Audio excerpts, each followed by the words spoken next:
Theoretically, I could see the no one cares. This is also part of the shed still. We're still in the shed, by the way. Got space on how we did our sports. There we go. Did you get that? Nope. You didn't get it? Nah. Sir. Missed that one too. What? I missed that one too. Oh wait, there's a Twitter video.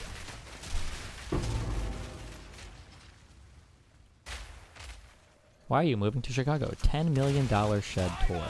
I don't know how much it costs. I just made up a number. Missed that one too. What? Yep. Yeah. Or I was sad. That's why I'm so sad. Not me. Dad's broken down.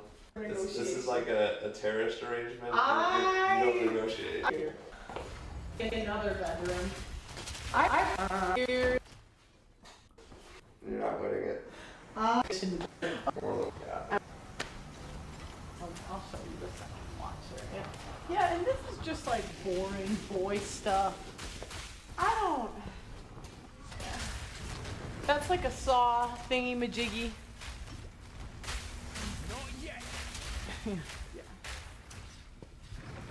This is like, you know. Okay. So Okay. The answer is no. It's just somehow weasels his. I don't know how he does it. He weasels. All right. He weasels his way into this job, right? Oh, my God. Hey, X amount of dollars. You can then. Let's say we did my one really important. But we still have the swing. oh. The grass. Garden trampoline. And they don't bounce. Anyways, guys, like the video on your. I'm sorry, I hate rich people. She's just insanely rich. Her family's- Wrong spelling. And mansion house tour, 10 bedrooms. Okay, so I'm gonna see the front of the house. See, Pearl herself comes from a very wealthy, sheltered background in Chicago, with both of her parents, Dan and Jennifer Davis, being quite accomplished software engineers in their own right. Jennifer being listed as the former CEO of Davisware, a multi-million-dollar company the couple founded together. She's now the CEO of another organization. This being a CEO or being a software dev is not. This is not it. They either had equity in a company that sold for fuck tons of money, or their parents were also super wealthy. Okay. She founded to Be Exponential, which is described as an online community seeking to provide also been known to possible for women To just shit on them. Talk about women. I think there's something harmful. I'm gonna eyebrows good, guys. so there's no reason for them to have equal roles. Okay. Alright, done. Okay. This is almost done. I put a condom on. You don't want to have children, put a condom on. Or require him to wear a condom. That's equal. Yeah. That choice is equally irresponsible. He's the one with the Johnson. He gets to decide what he does with it. I think I'm more of a feminist than you. Sure. Go great. Congratulations.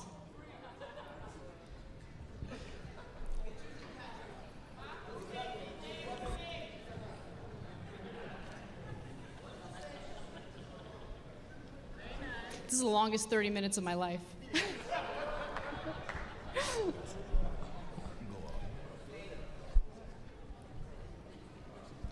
Okay, I'm going to interject again. If I can.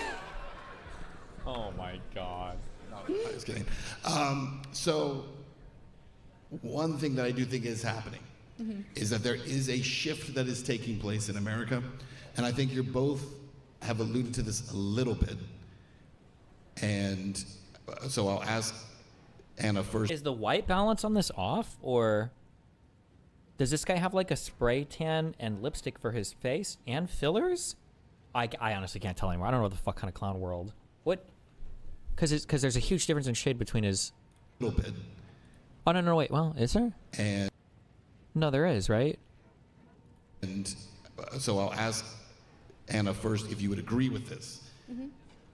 Because you said that going into this debate, you thought a lot of these things were true. Right. And you started to see that maybe these things were not as true as you had believed. Do you believe that your previous belief was informed by and Participating in the workforce should get changed. Something like story. Big water force. the reasons someone who at all? Advocates who. Pearl, in your experience, the men that you talk to, do you see a difference in terms of the age of those men, where maybe it's getting better for some, because I would take it that some of the guys who are a little older and have been through this in the past, the courts are starting to recognize and realize that maybe. No. Do you think it's fair? Just. All right. And why do you believe that? You think the courts are completely I mean, oblivious still? There's men that write into my show every day just talking about how much they want to be fathers. So I hope it changes, but right now I would say no. Do you think it's fair that all of the young women who were preyed upon as minors by Jeffrey Epstein are now experiencing yet another administration engaging in a cover-up? Or was it the female's fault for being preyed upon by a disgusting pedophile? I'm just curious. Give the base take. Pearl's like, how based am I going to be right now? What kind of question is that? No. I think it's a pretty straightforward one. That has nothing to do with the topic. No, it does, though, because you're talking about the unfairness of our court system, especially as it pertains to divorces. But we're talking about a guy who got a sweetheart deal after raping minor girls, and then even after that, multiple administrations, Democrat, Republican, doesn't matter, engaged in a cover-up, ensuring that those victims would never get justice. And this has to do with this. I mean, you want to talk about the unfairness in the court system and how terrible it is for men. What about how terrible it is for women?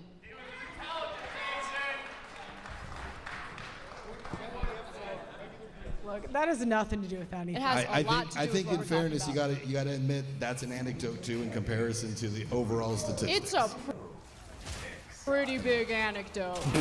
He's a big anecdote, but he's also an untouchable anecdote, right? He's I don't a think little it's different than untouchable. most- I think it's than most super people. touchable. So let's go back to, actually, hold on. We got 10 seconds, so we won't hold on. All right, here's what we're gonna do. We're actually going to take a break. We're gonna come off of the stage. Jesus Christ.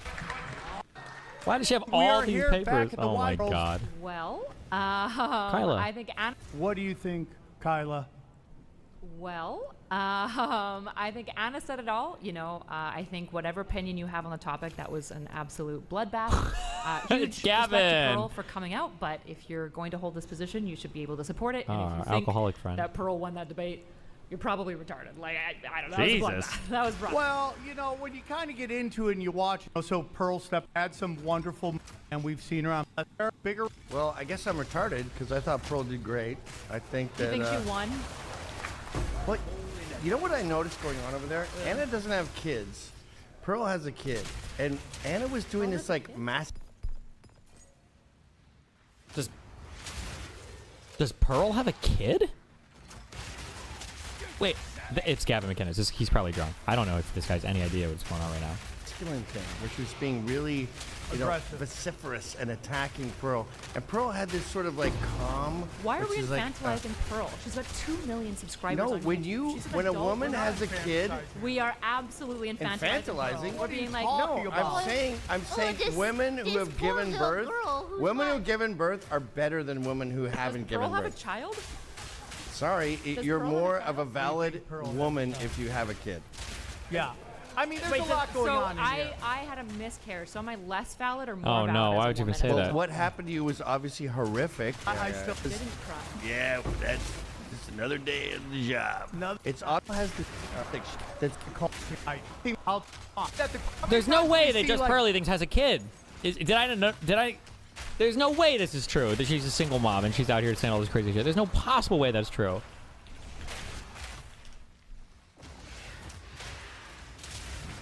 Nope. The AI overview for Google says no. A man and a woman commit a crime, and the guy gets 30 years, and the chick gets like 2 weeks in prison. It happens all Dude, Lorena the time. Bobbitt Yeah, but the issue cut is off. Anna and I wouldn't disagree with any of that, right? Like, I think Anna and myself would both agree that's wrong when that happens. Women get infantilized as a result of sexism all the time, which is what you guys are trying to do to Pearl right now. The reality is that if No, you watch that, I'm putting her on a that was pedestal. painful. Everyone knows that that was painful, and the reality is Okay. That was retarded. Okay, we're connecting. I'll come back tomorrow.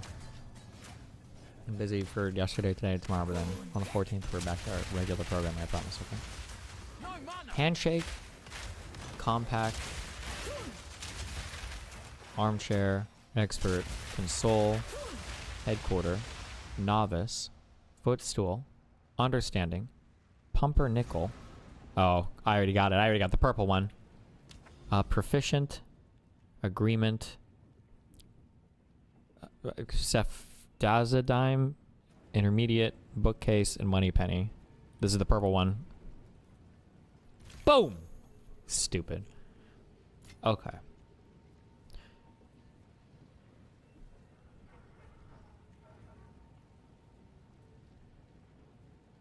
An understanding, an agreement, a handshake, or or a compact. These are like types of formal arrangements or whatever, right? What is it?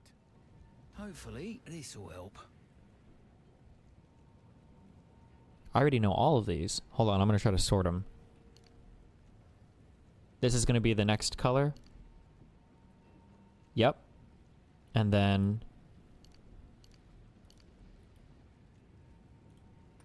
this is going to be the next color. And then this is going to be the... Oh, fuck. Wait, did I mix them up? What's the easiest one? Fuck, okay. I mixed these two up. I feel like this would have been the easy one. Expert, intermediate, novice. Whatever. Alright. I love you guys. It's been fun. Stay safe. Be careful. Debate XQC. He just said the Twitter files were real and that Mark Zuckerberg's doing it. Listen. He wants to debate. He'll message me on Discord sometimes at like fucking 5 a.m. and he'll be like, are you awake? I'm like, bro.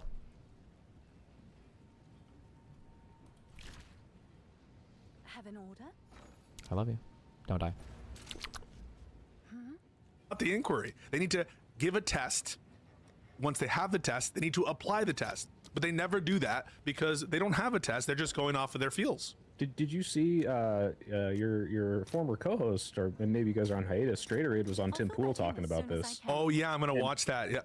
Yeah, I haven't seen it yet. Tim, one of Tim's biggest arguments is, well, this has happened to him before, and he has PTSD from it, so he reacted differently. Which is like, I don't know. Maybe you could speak on this as the the senior legal correspondent. But if someone has a experience that would otherwise make them act irrationally or differently from a reasonable person, whatever that's. Yeah, if Aaron was arguing that at all, like if Aaron was arguing against that, she was right. Like the whole reason why we don't look to good faith of the officer at either is because the test isn't subjective reasonableness or subjective beliefs. It's objective reasonableness.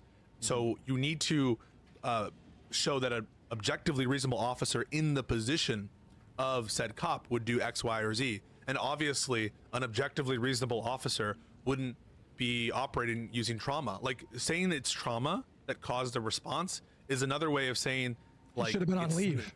Correct. Like it's a way of saying that he wasn't in his right mind. Yes. And that, of course, is not an objective reasonable test. That's like a maybe it's a way to explain away the conduct. Maybe you could like downgrade it from murder or something for some other form of homicide through one of these, I don't know, state rules, but it's not the test for justification. I've been telling my chat, like, I've been saying it on the podcast too, like, don't underestimate Vance. He's an intelligent guy. He's a shrewd guy. But when he said that during that press conference on Friday, I was like, that's pretty fucking dumb. Because you're making the case that he should have been doing a desk job or he should have been put on leave. Like, that's not a justification for the killing. I mean, back to what we were talking about, like in terms of the wheel positioning and her steering wheel.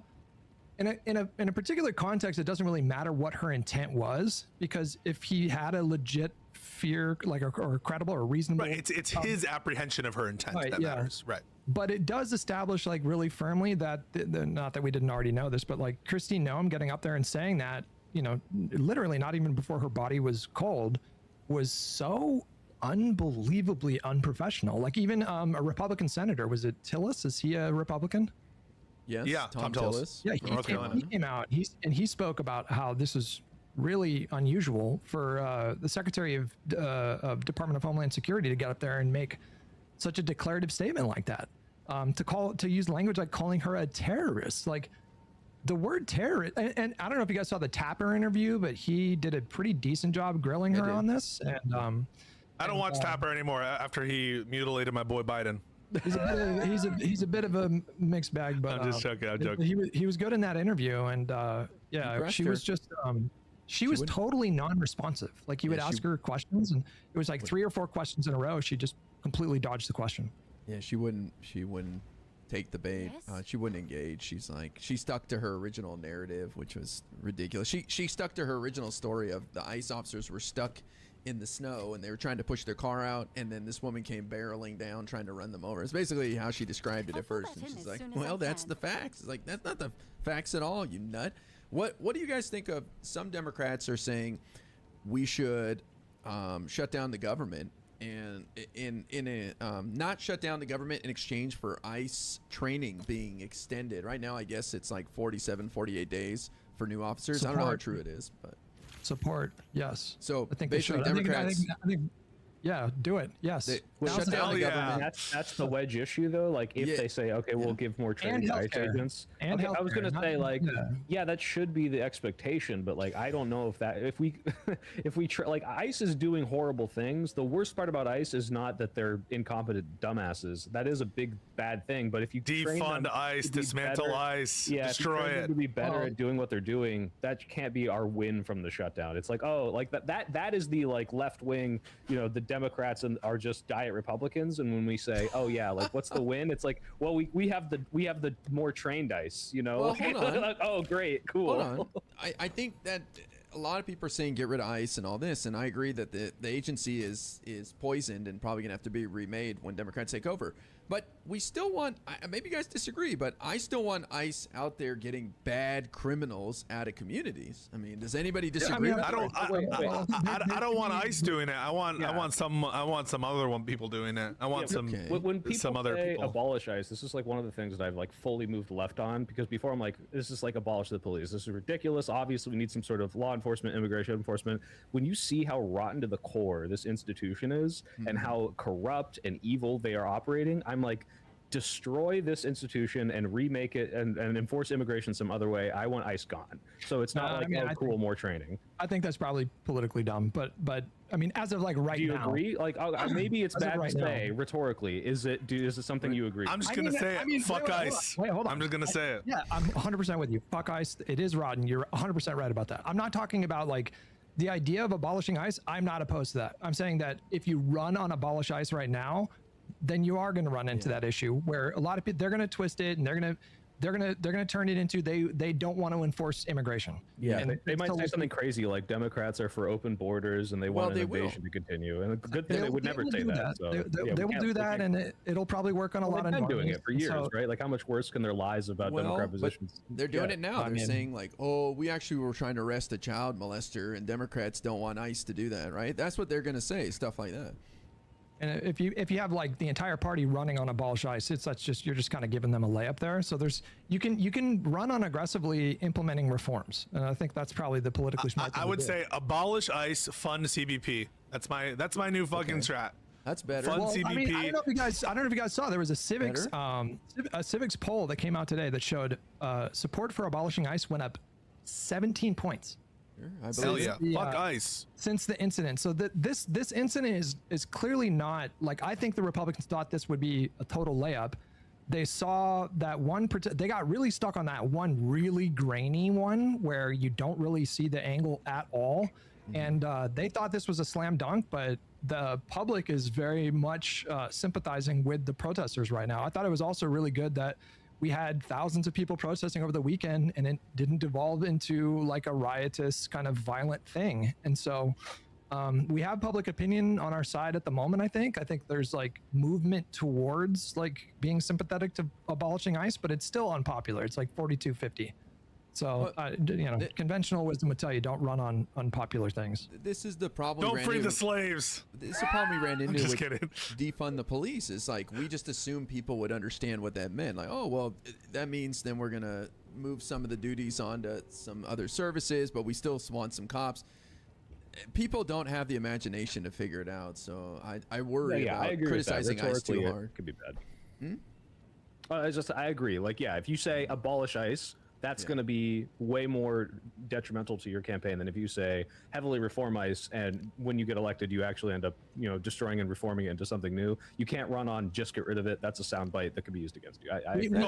We can and should criticize the fuck out of ICE right now. Like my campaign strategy would be fuck ICE. That's my logo. Every day that passes, there's like a dozen new videos of ICE agents acting wildly unprofessional. Like it is so apparent that they cut back the days that they train these people. There's no professionalism. I watched a video today of a guy encircled by 5 ICE agents. He's screaming at the agents. They're getting into an altercation. He has a serious problem with one of the guys. One of the other ICE officers, he looks at him and says, "I'll talk calm to you. I'll speak calmly to you because you're speaking calmly to me." And the other ICE agent, like that's a moment right there of de-escalation. That is like ideal situation. You have an interlocutor on the ICE side that is the man is willing to speak like calmly to. And the guy right next to him, an ICE agent he just like in that moment jumped in and escalated it immediately. Just started screaming at the guy, saying he was gonna arrest him. Like how many dozens of videos have we seen of ICE walking up to people doing constitutionally protected things? Like you can monitor ICE, you can follow them, you can record them as long as you're not impeding their arrests or their the course of their duties or anything like that. And we've seen dozens of ICE agents walking up. Did you not learn your lesson? Like these putrid fucks should be criticized like relentlessly by this party. I'm just saying we should stop short at like abolish. Okay, what about Nuremberg trials for current ICE, and then we'll put in good ICE agents? Well, that's what I'm saying. We could threaten a shutdown over some major changes to ICE and how they are trained, starting with training, like double the training, but also some of their actions. Like I think there's some momentum Democrats can't fund this government. Democrats can't vote to fund this government without getting something in return. Yes, I don't understand. Like, this should be so clear. I'm glad you never. Oh, what? It's a must pass moment. Get something every time. We should be getting something every time. Hell yeah! Again, you can't force compliance out of this Republican Party. You just can't force them to do things. If they decide to dig their heels in again and say we're not going to, then it shuts down. Shut the bitch down. No, then you exploit the shutdown for as much political value as you can extract, and then end the shutdown. Because like you guys cannot seriously be justifying like several months of not sending SNAP payments for a Republican Party. That's not Snaps off the table. Snaps off the table through September, so we don't have to worry about that. But Hutch, you wouldn't support shutting down the government over major reform to ICE? You don't think the public would be behind us on that? Well, hang on. What you just told me changes the calculus. What did you just say? The SNAP payments are what now? SNAP payments are off the table through the end of the fiscal year. That was part of the deal the Democrats made to fund the government. If that's the situation, then I would be way more amenable to a prolonged shutdown. Yeah, but I'm not. I'm not. Yeah. So I just think that there might be some momentum here to force some changes from ICE and how Trump is using them with this shutdown. I want to push Hutch a little bit in our ritualistic conversation. All right, Hutch. Why the fuck does it change anything? Trump was already illegally withholding SNAP funding. So if it changed your calculation and then Trump started illegally withholding SNAP funding in month 2, and you'd be like, but it's funded till September. The courts forced his compliance there. The courts checked him on that, on withholding SNAP payments. That wasn't enough for you to be assuaged at the time that the shutdown was lifted by Democrats there. There was still some runway. No, we've already had this conversation though. I said that I think that they could have gone like a little bit longer, is what I said. But like I literally like 1 or 2 more weeks. But there does get to a point of diminishing returns. Like if you do have a prolonged shutdown that lasts for like 2 months, 3 months, 4 months, then you do risk the political benefit of the shutdown fight that we had in the first place. Obviously that benefited Democrats substantially. Like we've seen the polling, they overwhelmingly blame Republicans correctly and Trump for the expiring tax credits. But if you keep a shutdown going for like 4 months, especially given that it was also going into holiday season, you do run the risk of like people just at some point saying, okay, this just needs to end. And then you lose all the political benefit that you got in the first place. And so I think— Wait, who does, Trump or the Democrats? No, the Democrats. Yeah, but what is feeding that intuition? I mean, we saw the Republicans being blamed. I don't understand what feeds the intuition that Democrats be blamed as opposed to Republicans. That's what I never understood. But can you not understand what I'm saying? Like if it's a 4-month shutdown, a 5-month shutdown, then you're talking about. Why does that change who will be blamed for it? That's what I don't want to know. Because people will feel directly the impact of that shutdown over time. Like you and me, maybe we didn't feel the impact of the shutdown. Yeah, no. Why would that change who people would blame? Because people at a certain point don't want to do those sacrifices. I know, but why would that change? Why would that change whether they blame Republicans more than Democrats? Are you playing dumb right now? What are you doing? No, I'm not. On this, why would they shift? Why would they switch their target of who they blame?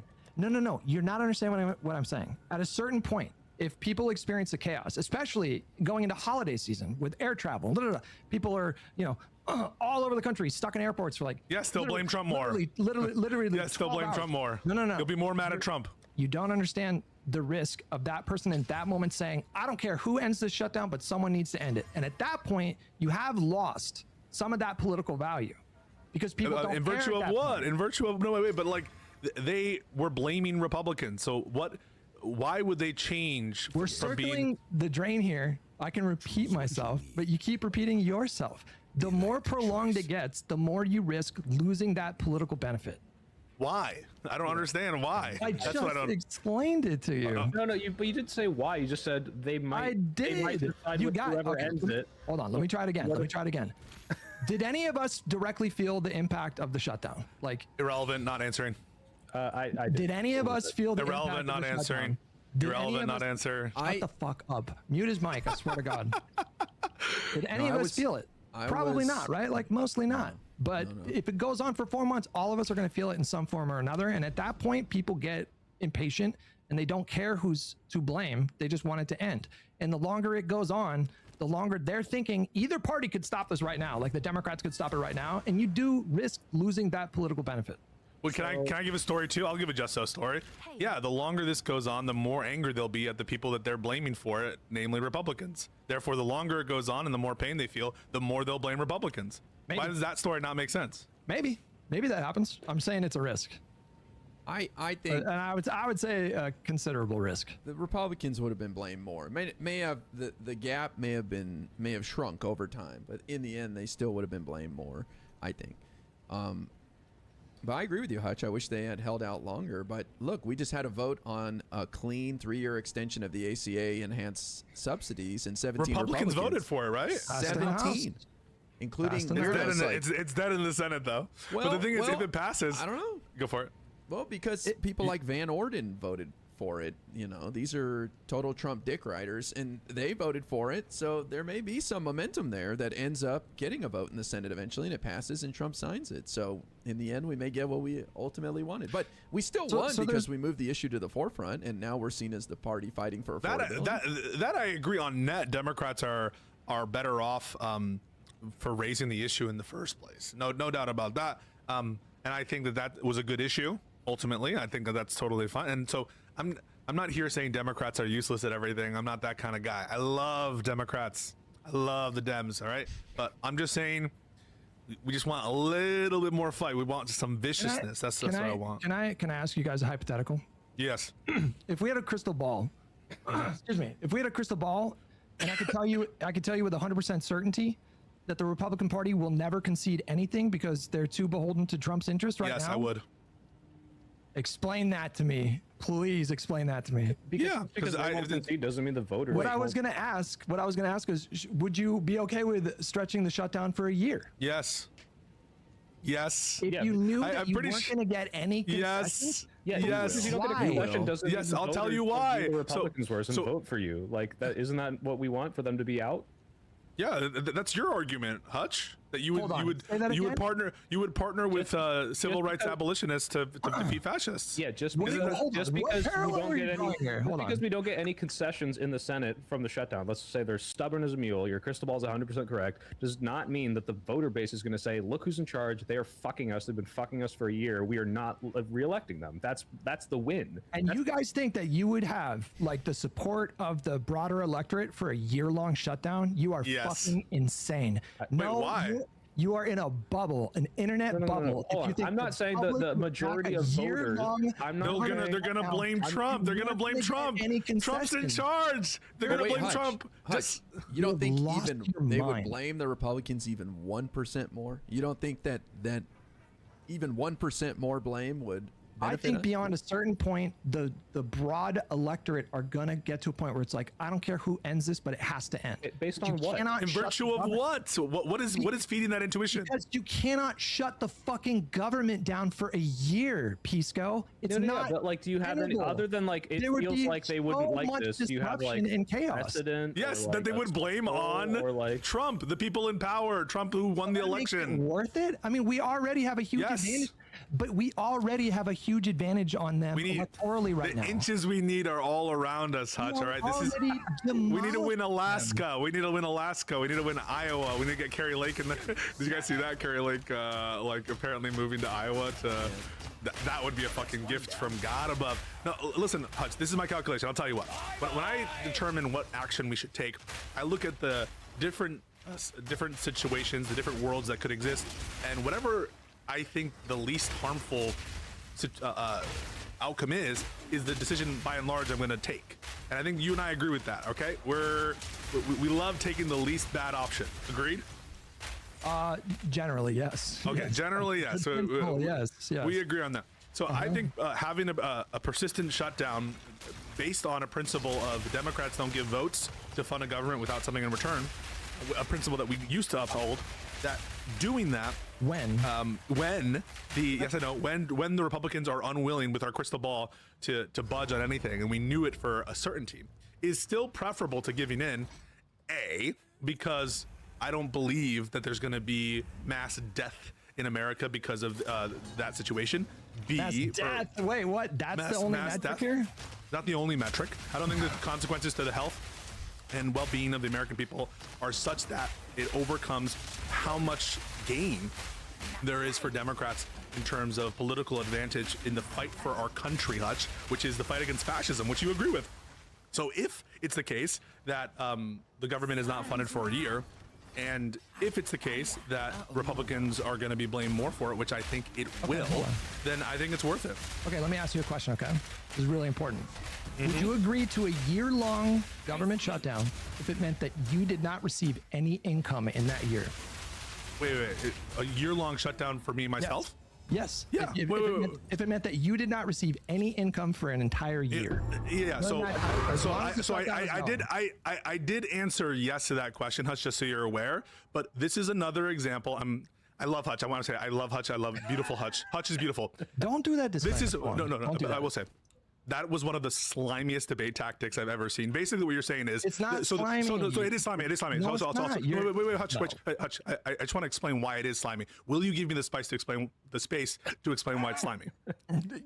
Will you give me the space to explain it? I just don't want to be. I just don't want to be interrupted when I say it. I won't say it. Other people. Hutch. Ukraine war. I just want the space. You're not the one losing your income. You're not the one losing your government benefits or your income. Can I have the space to explain why I think it's slimy to use that debate tactic without interruption? You are not prepared to make the same exact sacrifices that you're asking other people to make. I'm just asking whether or not I can have the space. Question. That is a fair question. No. I just want to know if you will give me the space without interruption to explain why it was a slimy debate tactic. Shh. Okay, guys. Okay, without interruption. Thankful. All right. So the reason why it was a slimy debate tactic, because what it's trying to draw out is whether or not I personally would be a hypocrite. And whether or not I personally would be a hypocrite, even if it were the case that I would be a hypocrite, it doesn't mean it's not in the best interest of the country to do what I'm proposing. The question is on what would be best for the country, not whether Pisco himself is a hypocrite in that he would personally give up his income to accomplish what's best for the overall country. And so I'm finishing now. So given that you understand the issue is what's in the best interest of the country, and given that whether I'm a hypocrite is irrelevant to that, you bringing it up is meant to put me in the position of seeming like a limousine liberal, put me in a position of either confessing to being a hypocrite or people saying I don't believe you because you would never sacrifice yourself for the country. I mean, I think it's fair to point out that we are not going to be the ones that are paying that sacrifice for a government shutdown. In fact, we probably benefit because more chaos gives us content. Our incomes probably go up as a result of this. But that wouldn't be the case for the how many federal workers are on the payroll that would lose their paychecks, or how many people are relying on government programs that could be potentially impacted by these kinds of things? I don't. You think I'm unaware of that? But I don't think it's irrelevant to say that we are volunteering other people to make that sacrifice. Yeah, but Hutch, easy we for do us this all to the say. time. Like, would you say you're a hypocrite if you don't want to go die in the front lines, but you're voting for a war that you think is just? Like, yeah, a little bit, but that doesn't mean the war isn't just. Right? I understand that. So I understand the point you're making. But in this hypothetical that I just gave you, you're not really articulating what the benefit of a year-long shutdown would be. Yes, we did. A political benefit? We are already beating them by a margin. yeah. Hold on, we are already beating them by a margin of 12 points on average in our elections against them. It's called not resting on your laurels and trying to get more, because we need more. Because it's not enough to just win the House by like a little margin or have another fucking mansion situation. And Hutch, to be clear, Pisco, I think you would agree with this. If we knew for a fact that we were going to blow out in the midterms and we were going to win, and like, of course we wouldn't want to do this. Like, of course. If my intuition, if I thought that the Democrats would be hurt by and large by standing on principle and doing the right thing, I think in this context, then yeah, of course I wouldn't be in favor of it. It's informed by the intuition. Now here's the question, Hutch. If you knew, this is where you're gonna get the question. I think it's fair. We answered the hypothetical crystal ball, same crystal ball that you gave us. We apply it to you, and now you know for a certainty. All the consequences of the shutdown that you've expressed are there. Republicans are also just as unwilling to negotiate. However, in this situation, the comparison is doing the shutdown and standing on your principle then will yield 6 more U.S. Senate seats and 20 more House of Representative seats. Would you take that? Would you take that? That's a tangible guarantee, and I would think about it at least. I would at least consider it, but you guys are not articulating. Wait, no. Would you say yes? I would think about it. Genuinely, I don't have an answer off the top of my head. I would have to think about that. That's tough. You would say yes. Tough. Because it's the soul of the country. And if someone said to you, okay, but here's the thing, Hutch, I know you're saying that you'd have to think about it. Hutch, if you think about it and if you come to a determination that yes, you would, if someone came up to you and said, "Oh, you're not throwing yourself on the line, Hutch," you'd be like, "Yeah, I mean, I guess that's true, but it's tangential to what I think is in the benefit of the country." Here's my caveat. If that were the case, if you could guarantee 6 seats, you had a crystal ball, I would not support it unless the Democratic Party led a national mutual aid network. You know what I mean? Unless the Democratic Party took a very active and direct role in providing relief for people, to make sure that people don't lose their homes, people can feed their kids. That's a tall order. I mean, I don't even, it would have to be we would have to attract major donors and it would be a Herculean effort, but I would have to think really long and hard about a year-long shutdown and all the pain that would cause, because that would not be fun. And I don't know what polling you guys are looking at, but there's no fucking way that the public would ever get behind a year-long shutdown under any circumstance. But who they're going to blame is the question.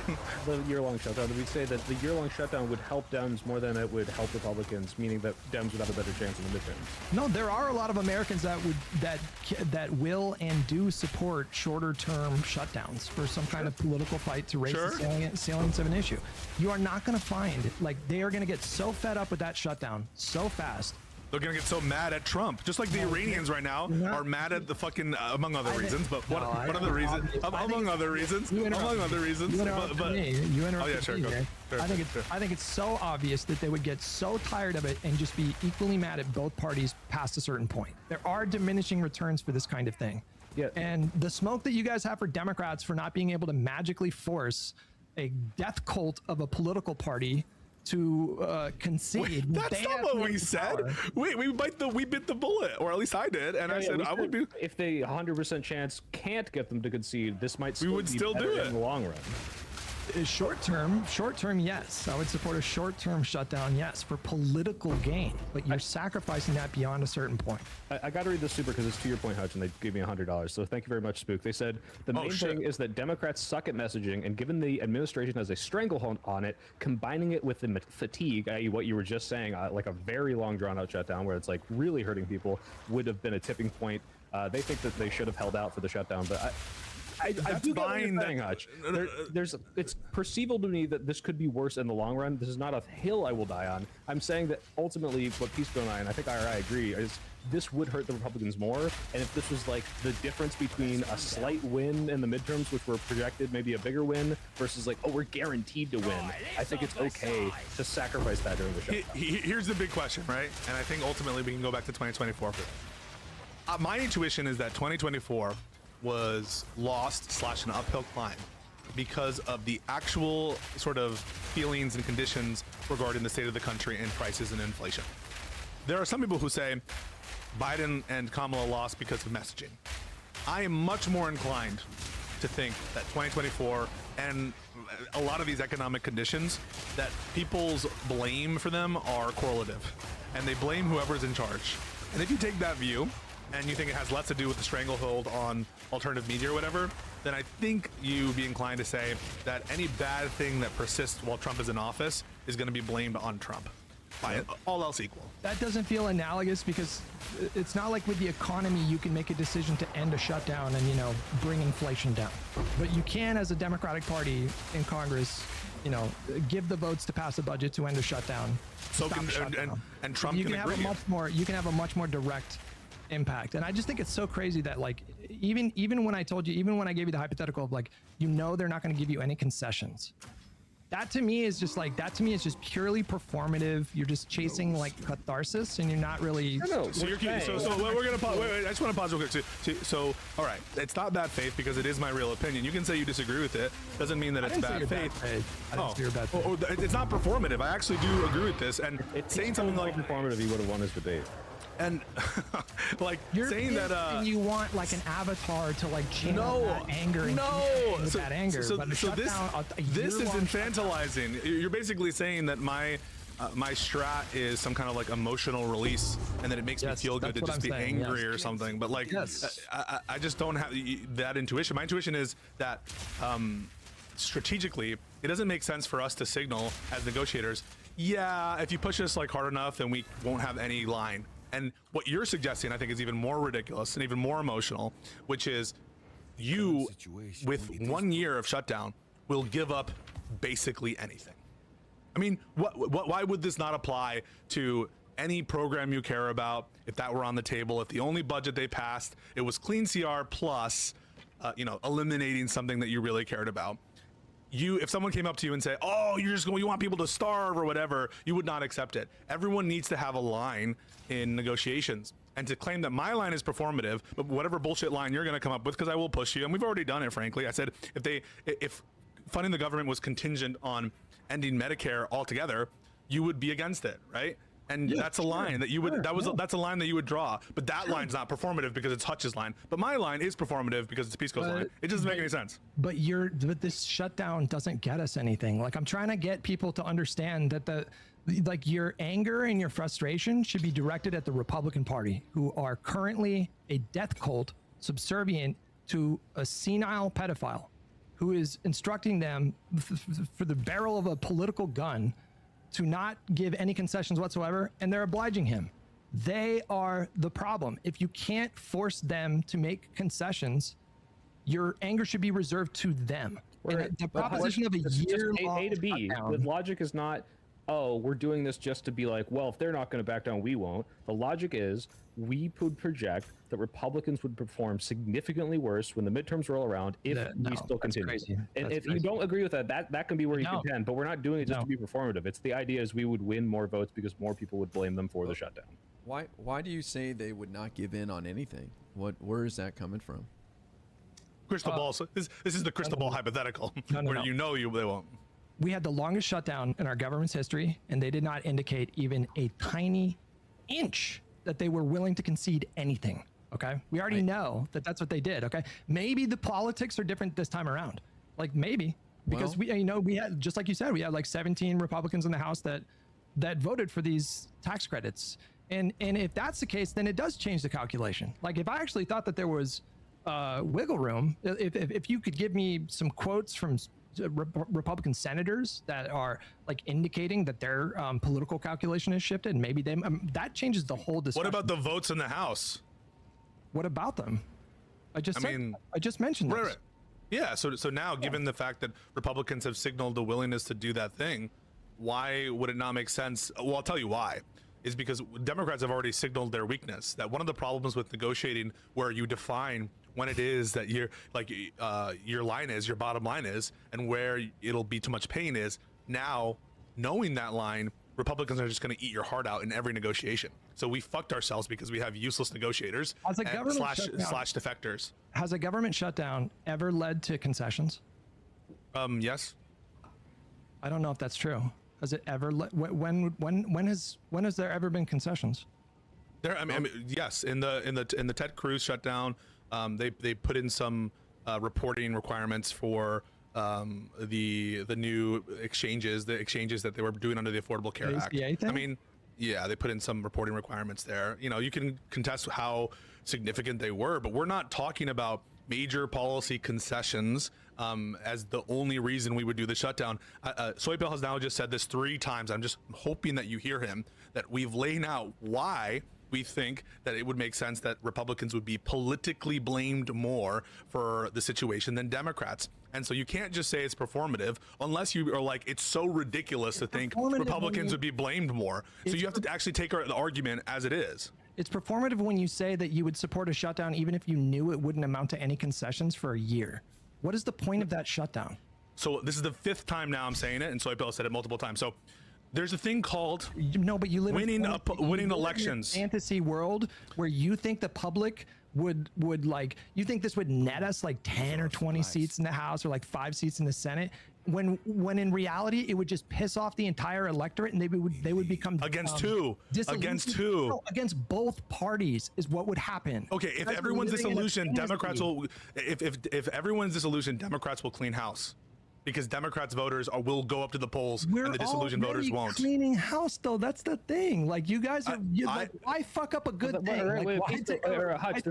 We said if we knew for a fact, like, we're gonna stop them, the midterms are a fucking lock, then we wouldn't even bother. Yes, that's correct. He's going. I conceded. I'm not resting on the laurels. I think the whole Constitution is up for grabs. Sure thing. And yeah, and that fascism's on the rise. And like the idea that like you're willing to say, and like we'll even say like, yeah, in a trolley problem dichotomy, I would 100% put my weight behind a segregationist Dem to beat fascism. Yeah, if that's the only other option. Yes. In the same way, like if this was the like one of the best ways, only ways to win the midterms, we would do this. But this is not the best option, and the downstream consequences, like you said, could absolutely fuck us. And the same way electing a pro-segregationist Dem as like the governor or like a senator could absolutely fuck the people of that state. I mean, but you know, like just because my interracial marriage might get fucked doesn't mean I don't think that would be better than stopping fascism, right? This is the disconnect here is you guys seem to think that it would benefit Democrats. I think you're delusional. I think. Wait, why? In virtue of what? I'm not going to repeat myself. I'm just going to say that I think you guys are fucking delusional. If you think that that would be a political benefit, that worse conditions in a prolonged shutdown would hurt the party in charge, that's delusional. Hutch's take is it's delusional to think that. Yeah, Who thinks it's delusional? If you think that the broad public would tolerate all of the disruption and consequences of a year-long shutdown, I'm not saying we tolerate it. We said they blame Trump. If you, they would blame both parties. At some point, they would be like, "We don't give a fuck about this anymore. Democrats, you need to just vote to open this." That is what would happen. And you guys are fucking delusional. Look at this. You think that anything other than that would happen? Based on the data from the last shutdown, if you look at who blames Republicans, it goes up the longer the shutdown went on, okay? So if you have data to show that there's an inflection point where suddenly they're like, fuck the Dems, this is awful, the Dems. I would like to see it, but I have not seen this data. If this data exists, I'll be like, oh shit, maybe this is something we need to not let go. Why would the Democrats get blame? Like, Republicans control the House, the Senate, and the White House. People do not understand that you need votes in the Senate. Pass the budget. No, they don't have So can any the Republicans. That's true of both. That's true of both. I get it. I understand that. But the public will, at some point, the public will be like, I don't care if you're not getting the concessions. We can't. I disagree. Go up to 10 random Americans and say, how many votes do you need to pass a bill in the Senate? They have no idea. Don't know shit. They don't even know how many senators there are. They'll tell you there's 7,800 senators. The consequences. They don't know. Blame Trump. They'll blame the Republicans. They control everything. It's such an easy layup for the Democrats. Republicans control everything. I don't know what's going on here. I think you guys are fucking No, delusional. but second of all, Josiah on. Wait, where's Josiah?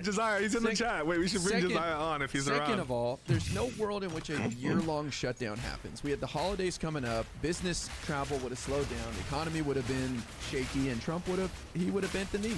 Would have been the game over. There won't be. Let me alleviate your fears. There won't be a years-long shutdown for the reasons Ira just stated, and also because Democrats are too weak to let it happen. They've already shown their hands. They've already shown their hands. The fact that you think that is strength. That's true. That is strength. It of course is. It of course is. Disconnect between you and I. No, they've signaled their weakness on not all of them, but a dispositive amount of Democrats have signaled that they're going to bend if you just make the pain last a little long, and then that's all they have to do is wait out the Democrats. So it's not going to happen because of the reasons I stated. A little bit of pain. You said a little bit of pain. You said a little bit of pain. Snap was not funded before that shutdown ended.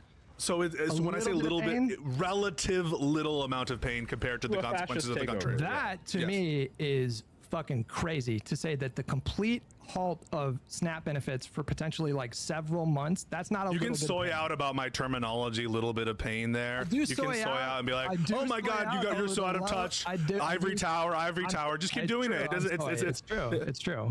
Keep saying ivory tower. You're in an ivory tower. You're an ivory. I mean, keep saying it. And it doesn't help your point. It doesn't advance anything about what's in the best interest of the country. That's fine, but just acknowledge and own the fact that you are volunteering other people for a hunger strike in that spot. We did. Wait. So we obviously have acknowledged every bullet that you gave, and we gave our explanation about why the Democrats wouldn't be blamed for it, and why in the long-term interest. I think you're delusional. Okay, would you? So Hutch, would you sacrifice 1 million lives of Americans to preserve democracy in the United States and prevent fascism? Yes or no? In a war, sure. Okay, so wait a second. So you're gonna sacrifice other people's lives for like your democracy, bro? But you don't process. Here's the big disconnect. You guys can't process the possibility that the Republicans are not going to bend. That Donald Trump is a fragile, egomaniacal narcissist who would never, ever allow the Republicans in Congress to make concessions to Democrats. But we agreed in you're putting it on Democrats. You're like, oh, they were weak for not getting concessions, and you're putting your smoke in the wrong place. The smoke should be for Republicans who have no backbone, who are a death cult right now. That is the problem. I think that they would back down. A lot of their people are going to die too if that's the situation, and Congress is going to scream about it. Like, God, do something. Okay, but there was no indication of that whatsoever. Yes, there was. Literally not a single Republican in the Senate that I'm aware of indicated there's a great super chat. That they were willing to concede anything. But Trump, wait, quick breather, because we're heated, and Josiah, if you wanted to get in so bad, get in, motherfucker. Anyway, Ponder Politics, $10 says, tell Hutch, Crystal Ball today gave a sincere and lengthy concession to resistance loops on Trump. We love it. Reiterating that they were always right about everything and apologizing Crystal Ball being late to the game. So I guess you and me too. That sounds out of context. There's no way she's saying that. Wait, really? They're always right about everything. Why would she say that? That doesn't make any sense. Listen. We'll we should watch the clip. I want to know what her rhetoric is going to be when we get to 2028 and fucking candidate Gavin Newsom. We're gonna keep her on. We're gonna keep her honest. You think we're gonna pressure? We'll pressure. No, I didn't say that. Pressure. I'm just saying. That's great. I mean, I welcome the rhetoric. I'm just saying, like, I've heard that rhetoric before, and you guys had her on, right, before me and Guy. Yeah, she came. Oh, we should have her on again. Grill her. We should. Wait. Did Crystal debate us on something? I forget what it was. We had a little bit of an exchange about something, but it wasn't like Joe Manchin. I don't even think we talked about that when she was on. That's an all-time Hutch moment, by the way. The Manchin debate with Crystal and Kyle. Did you have support No, with there? Vanguard. That was no. Oh, that one was pondering. That one was chill. We were chill then. That wasn't crazy. Okay.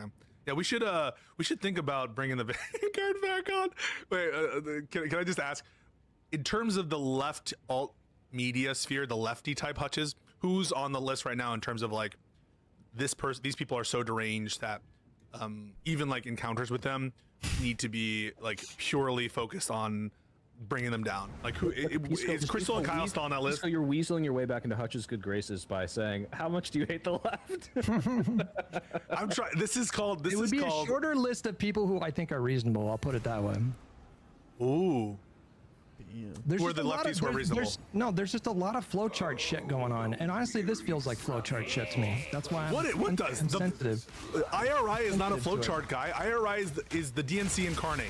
Soy pill is not the soy pill is not a flowchart guy. I'm the closest to a flowchart guy, but I'm not a flowchart guy. The shutdown stuff feels like flowchart shit to me because again, it's like you're deflecting the blame where it should be. It's the opposite. The problem we're blaming is, Republicans. The problem is we have a Republican Party that is held hostage right now. Yes. For a madman, and they're not displaying any backbone whatsoever. And maybe this year changes. I think IRI is correct to point out that the politics are different this time around because people are actually paying those higher healthcare premiums now. So they're actually like looking at these bills and paying these bills. They're feeling that pain in a more direct way. You have had Republicans that have indicated a little bit of wiggle room, but at the time that the shutdown ended, there was no indication from a single Republican in Congress, as far as I'm aware. Maybe one in the House, but the rest of them were like completely in lockstep. No, we are not going to negotiate tax credits. That's what their position was. That our position is the opposite of the flowchart because we're saying that we have confidence that the electorate is going to blame Republicans, and we think that will come about. And so I don't understand how we're endorsing flowchart mentality by proposing that because the American people.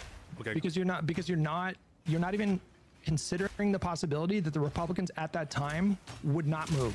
No. We are considering that. Oh, Hutch, that's your hypothetical where we agreed that they would never concede. We assumed they would. Right? We assumed they would.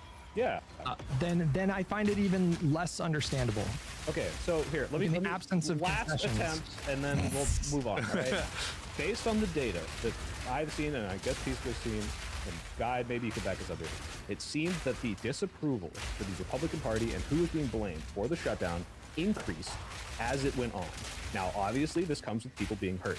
So now you can't extrapolate that ad infinitum, but our indication would be that the longer it went on, the more unpopular the administration would get, and therefore we would perform better, even better than projections in the midterms. That's it.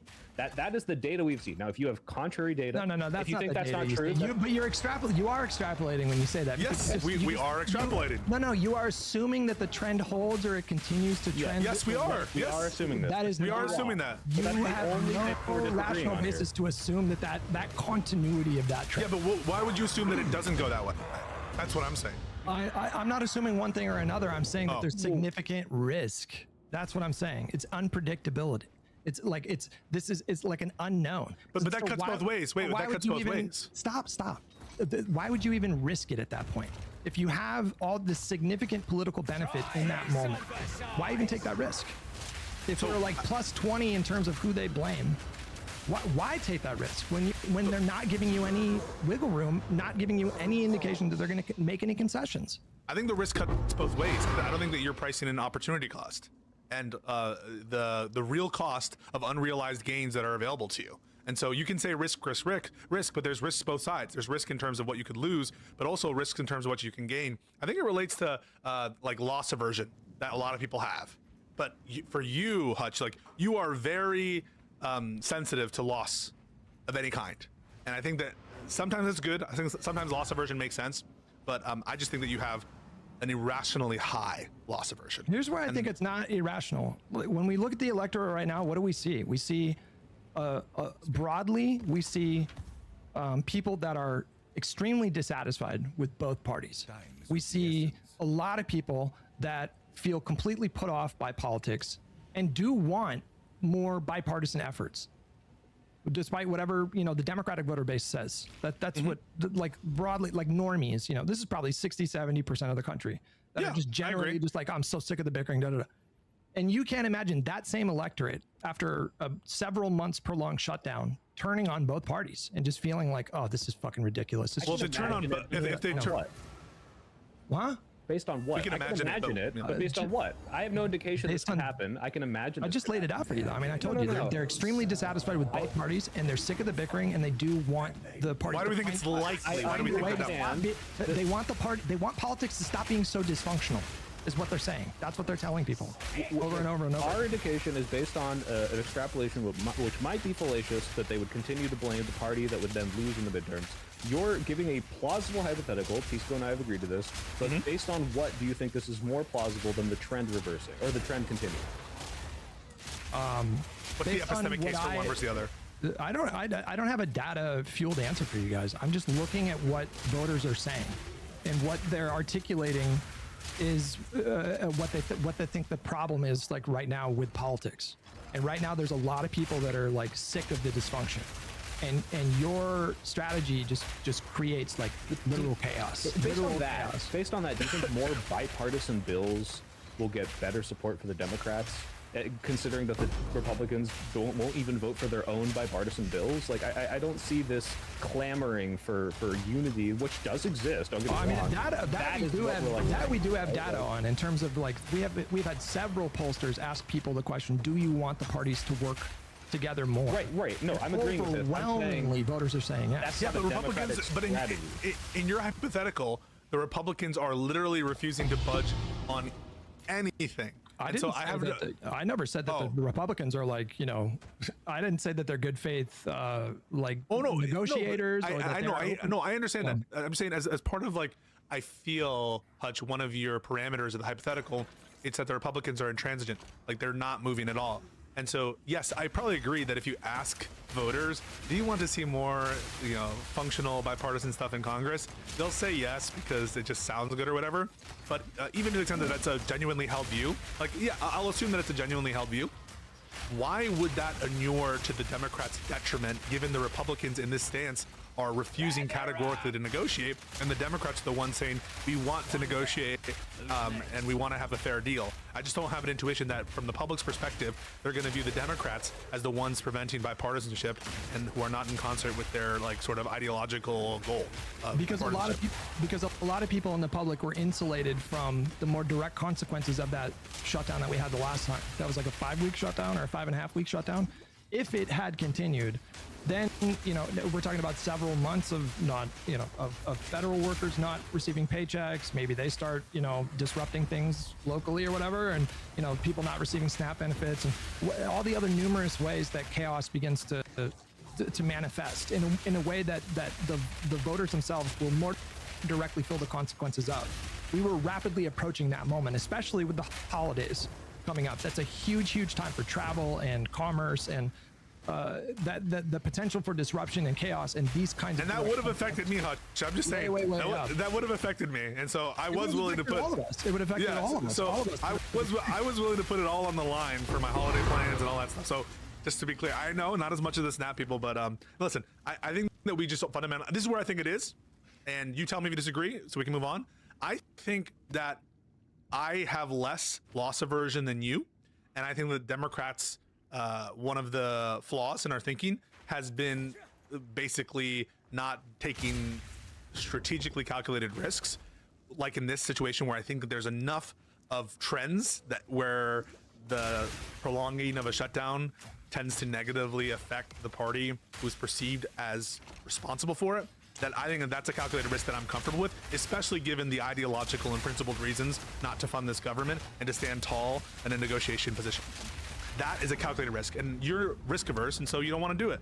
And I understand that. That's a difference in terms of our preferences, and I think it's a genuine one. I think it's really genuine. I'm not trying to shit talk you or talk down to you. I do think that that's what the disagreement is. So, the idea that I'm risk averse is pretty hilarious if you knew my personal history. I'm not. So I do think about risks a lot. But for example, replacing Biden with Kamala, I considered that to be a risk, and I was fully on board by the time that happened. If it makes sense, if I feel like there's a gettable win. It's just, I think where we really disagree is that the Republicans at the time of that shutdown ending, when it did, they were a unified front, and they were giving zero indication. If there had been just something there, you know, like Susan Collins says, well, I don't know, I'm really starting to think about the thing. You know, you start seeing like enough Republicans make a non-committal kind of statement or something indicating an openness, then that totally changes the calculation. I'd be on board with what you guys were saying. But I'm saying that there's this thing in politics called the Green Lantern theory of politics. And I can explain this to you if you want. Yes, please. I think you're kind of like divining this reality where that Democrats just could have been able to force a particular outcome. We're literally not, Hutch. Hutch, you can't say that because we are granting that even in the situation in which they can't. Was, to be clear, he was saying that he was saying the factual case. I think that what IRI was saying is factually, he doesn't see the evidence that they would be unwilling to. Besides the fact that none of them said that they were willing to. Besides that. No. Given the recent votes, given the fact that they at least signal they're going to have a vote, and talking about back then, he's a guy. Correct me if I'm wrong, but you're saying that they would have conceded, beyond a certain point. I think a couple more weeks they would have started crumbling because the economy would have been impacted, and Trump can't handle that because the holidays were coming up and travel and all that. I can't tell you with 100% certainty that you're wrong, but what I can tell you is that there was no indication of that happening. Well, there's only one way to find out. The second one, we got to go. We got to go as long as possible. We're breaking a record. Guys, Josiah is so kind to have asked us to have a topic change. And even he said, because I saw you were watching this, Hutch, did you guys see Nick Shirley get interviewed by Andrew Callahan, the Minnesotan expose guy? You know, before I was like, okay, this guy's a dumb Republican journalist. Now I genuinely do think he might be illiterate. He like didn't know like what the word benevolent meant, and like, oh no, it was very embarrassing. He was trying to like walk this guy into like the logical conclusions of his points, and he is really dumb. But Hutch, you were watching it. What did you think? That kid is an actual idiot. Like actually, like when you hear him talk, he is legitimately not working with like a full box of crayons. But my takeaway from that interview, honestly, was that Andrew put on what I think was a fucking shameful performance. Really? Why? It was so bad. Like this kid was throwing out all kinds of wild claims, and he got very minimal pushback from Andrew. And I understand Andrew's kind of doing a sort of like just asking questions kind of thing, and I think in some settings that's okay. Or understandable, but in this setting, he was just giving this kid free rein to make all kinds of claims that were just categorically false. I mean, it was like conservative brain rot, conspiracy theory shit. Like, you know, Biden lost 800,000 kids, or you remember that claim? That kind of stuff. Do you watch his like stuff with not politics, but just like the crazy, like the flat Earth people, or like the insane, like that stuff's really good. I mean, I think like that whole just asking question things, I think like works in that context. Maybe I can't articulate why, but no, you're exactly right. Is that he employed the same tactics here, and the tactic is like, if I just talk to this person and let them be themselves, they will give me crazy, insane takes and insane content. And he, like, this was actually more pushback I've ever seen him do, which was, like you said, very tepid. But like, he's just not a very controversial, adversarial person. He will just like be like, all right, keep telling me more about this crazy stuff. And the way that he tries to get around that is he'll cut in clips that contradict what they're saying. Like he won't say it in the thing, but it'll be like, oh, you know, you just said something insane, and then here's the news clip that shows that you're wrong, or something like that, right? So I don't know if that's unfair to him, or like, I don't know. Do you think that's like not a fair way of doing it? I think you're right that he's conflict aversive. Like I think he strikes me as like a nice guy. Like I feel like he's probably really nice in real life, and I feel like I met him. There are allegations. There were allegations. I mean, to a certain extent, But he means interpersonally. He means interpersonally, right, Hutch? So make sure Hutch doesn't get clipped. Yeah, no, my vibe was that he was like he was steering the conversation away from conflict, and the kid was steering it toward, like the kid was questioning his character a number of times. He was like, you didn't say anything about Charlie Kirk in your video. And he's like, what do you mean? Yes, I did. And he's like, oh, I didn't watch the video. Yeah.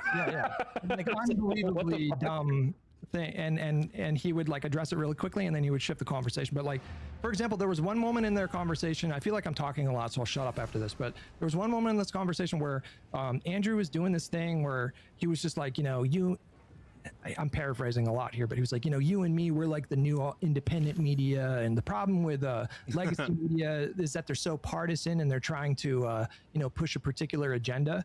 And the kid like went, yeah, no, I agree. And then 10 minutes later, this kid is grilling Andrew about why Donald Trump is like saving the country and like saving America, and just acting like more hyper partisan than you'll even see Fox News hosts. And it was just absurd to me. It was just fucking absurd. That would have been the perfect time to be like, hang on, I thought you said that like it's good to be nonpartisan, but here you are, basically just as a mouthpiece for the administration. But two things I want to say. First off, chat, if you guys are in my chat talking shit about Hutch, you're allowed to criticize, but just please remember he's a valued member of our entire fucking shit, and I love Hutch, and so just calibrate your criticism such that they're like trying to target actual takes he's taken. All right, but number two, what you're saying about Callahan kind of strikes true a little bit. People are gonna roll their eyes, but I felt that he was a bit just like receptive to Hunter Biden and was like not really taking a hard hitting interview type of stance. That might be his style, but it's something that I don't really like that much. I think that if you're in the business of conducting interviews with like politically controversial people, I don't like the let's just chill kind of Joe Rogan style-y, like just be nice kind of thing. I would prefer if there were more challenging questions, more conflict. That's just my personal take.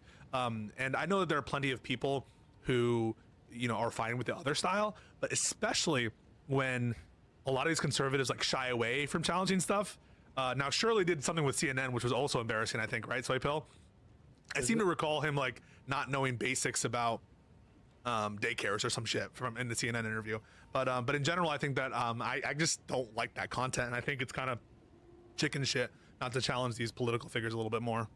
Yeah, like I can understand where it's coming from, but it's a double-edged sword, right? Because if you come off and they think that you're attacking them, either they're bad faith and they shut down and they just do try to do gotchas. But if you're good enough, like just, hey, just talk, we're just having a conversation, then yeah, like you said, Hutch, now it's just, okay, I'm just letting you spout off all your crazy propaganda. And Andrew's solution to this is like, well, I'm framing him as stupid, therefore no one will buy into it, which sometimes works, but it's not always enough.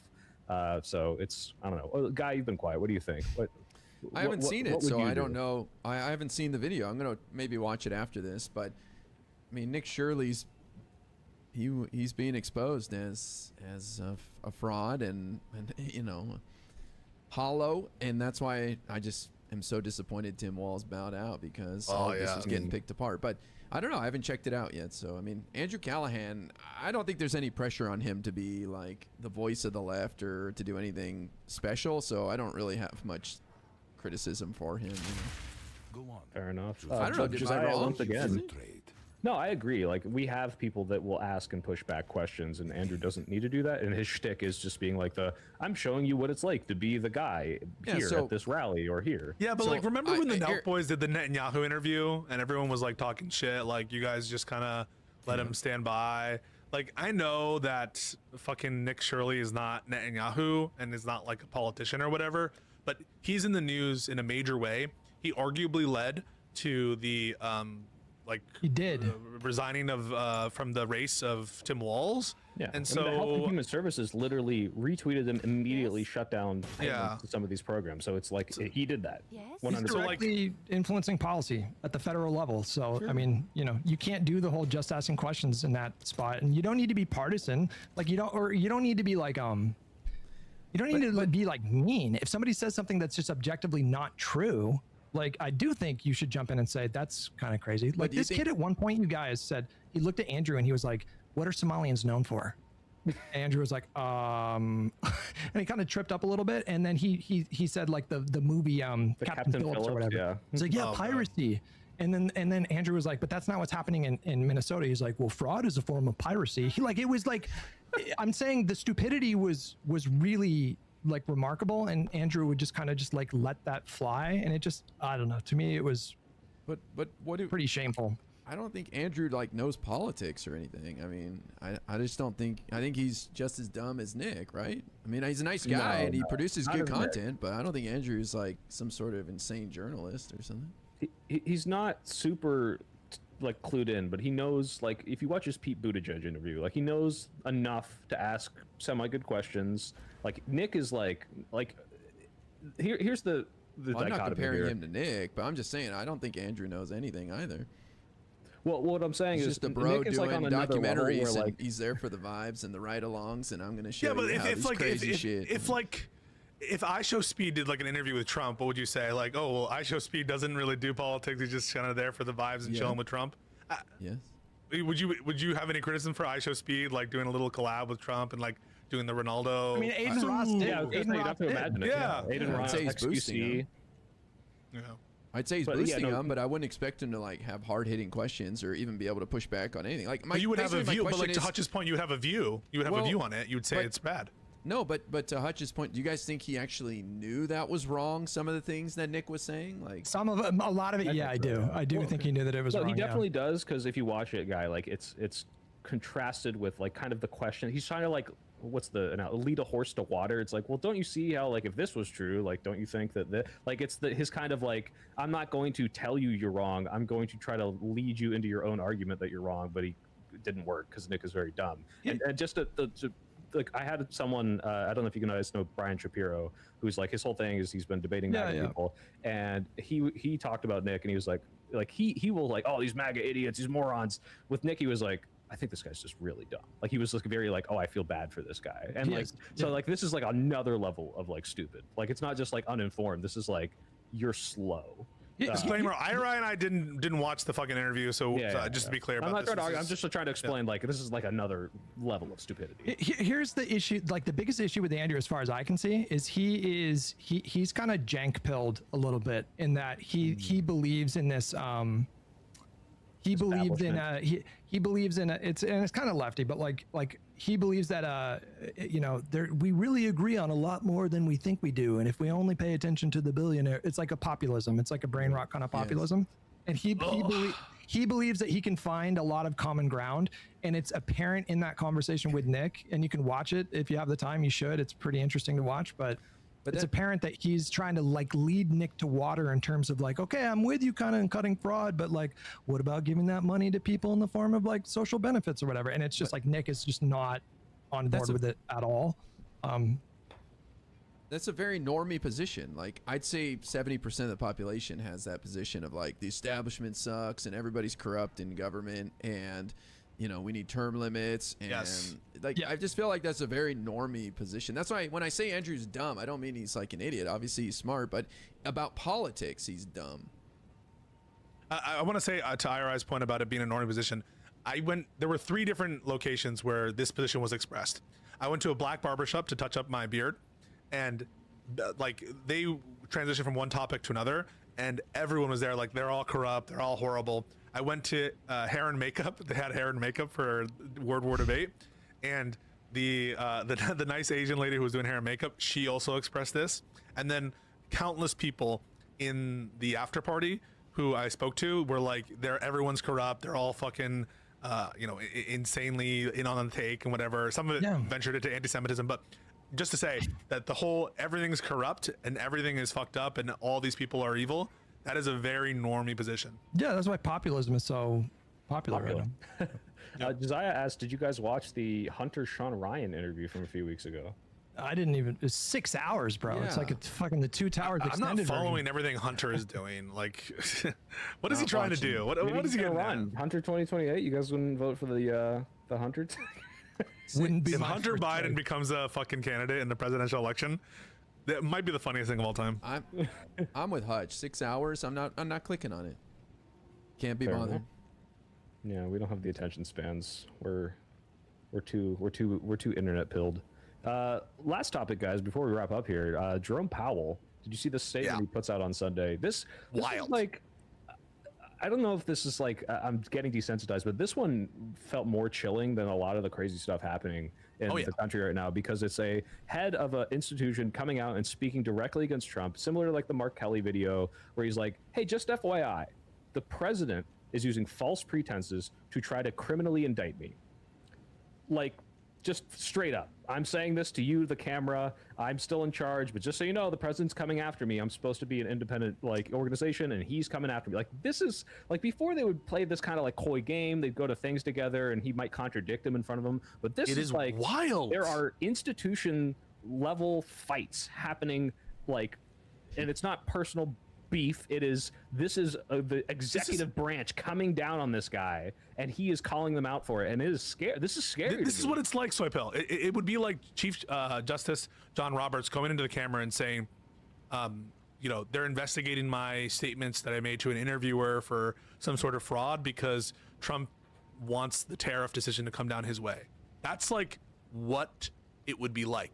The head of the monetary authority, the Central Bank of the United States, who the Supreme Court has indicated will get protection from removal by the president under it's going to be a bullshit rationale to distinguish Humphrey's executor, but they have signaled that the head of our central bank is saying that Trump is using a pretext on some bullshit to attack him for monetary policy.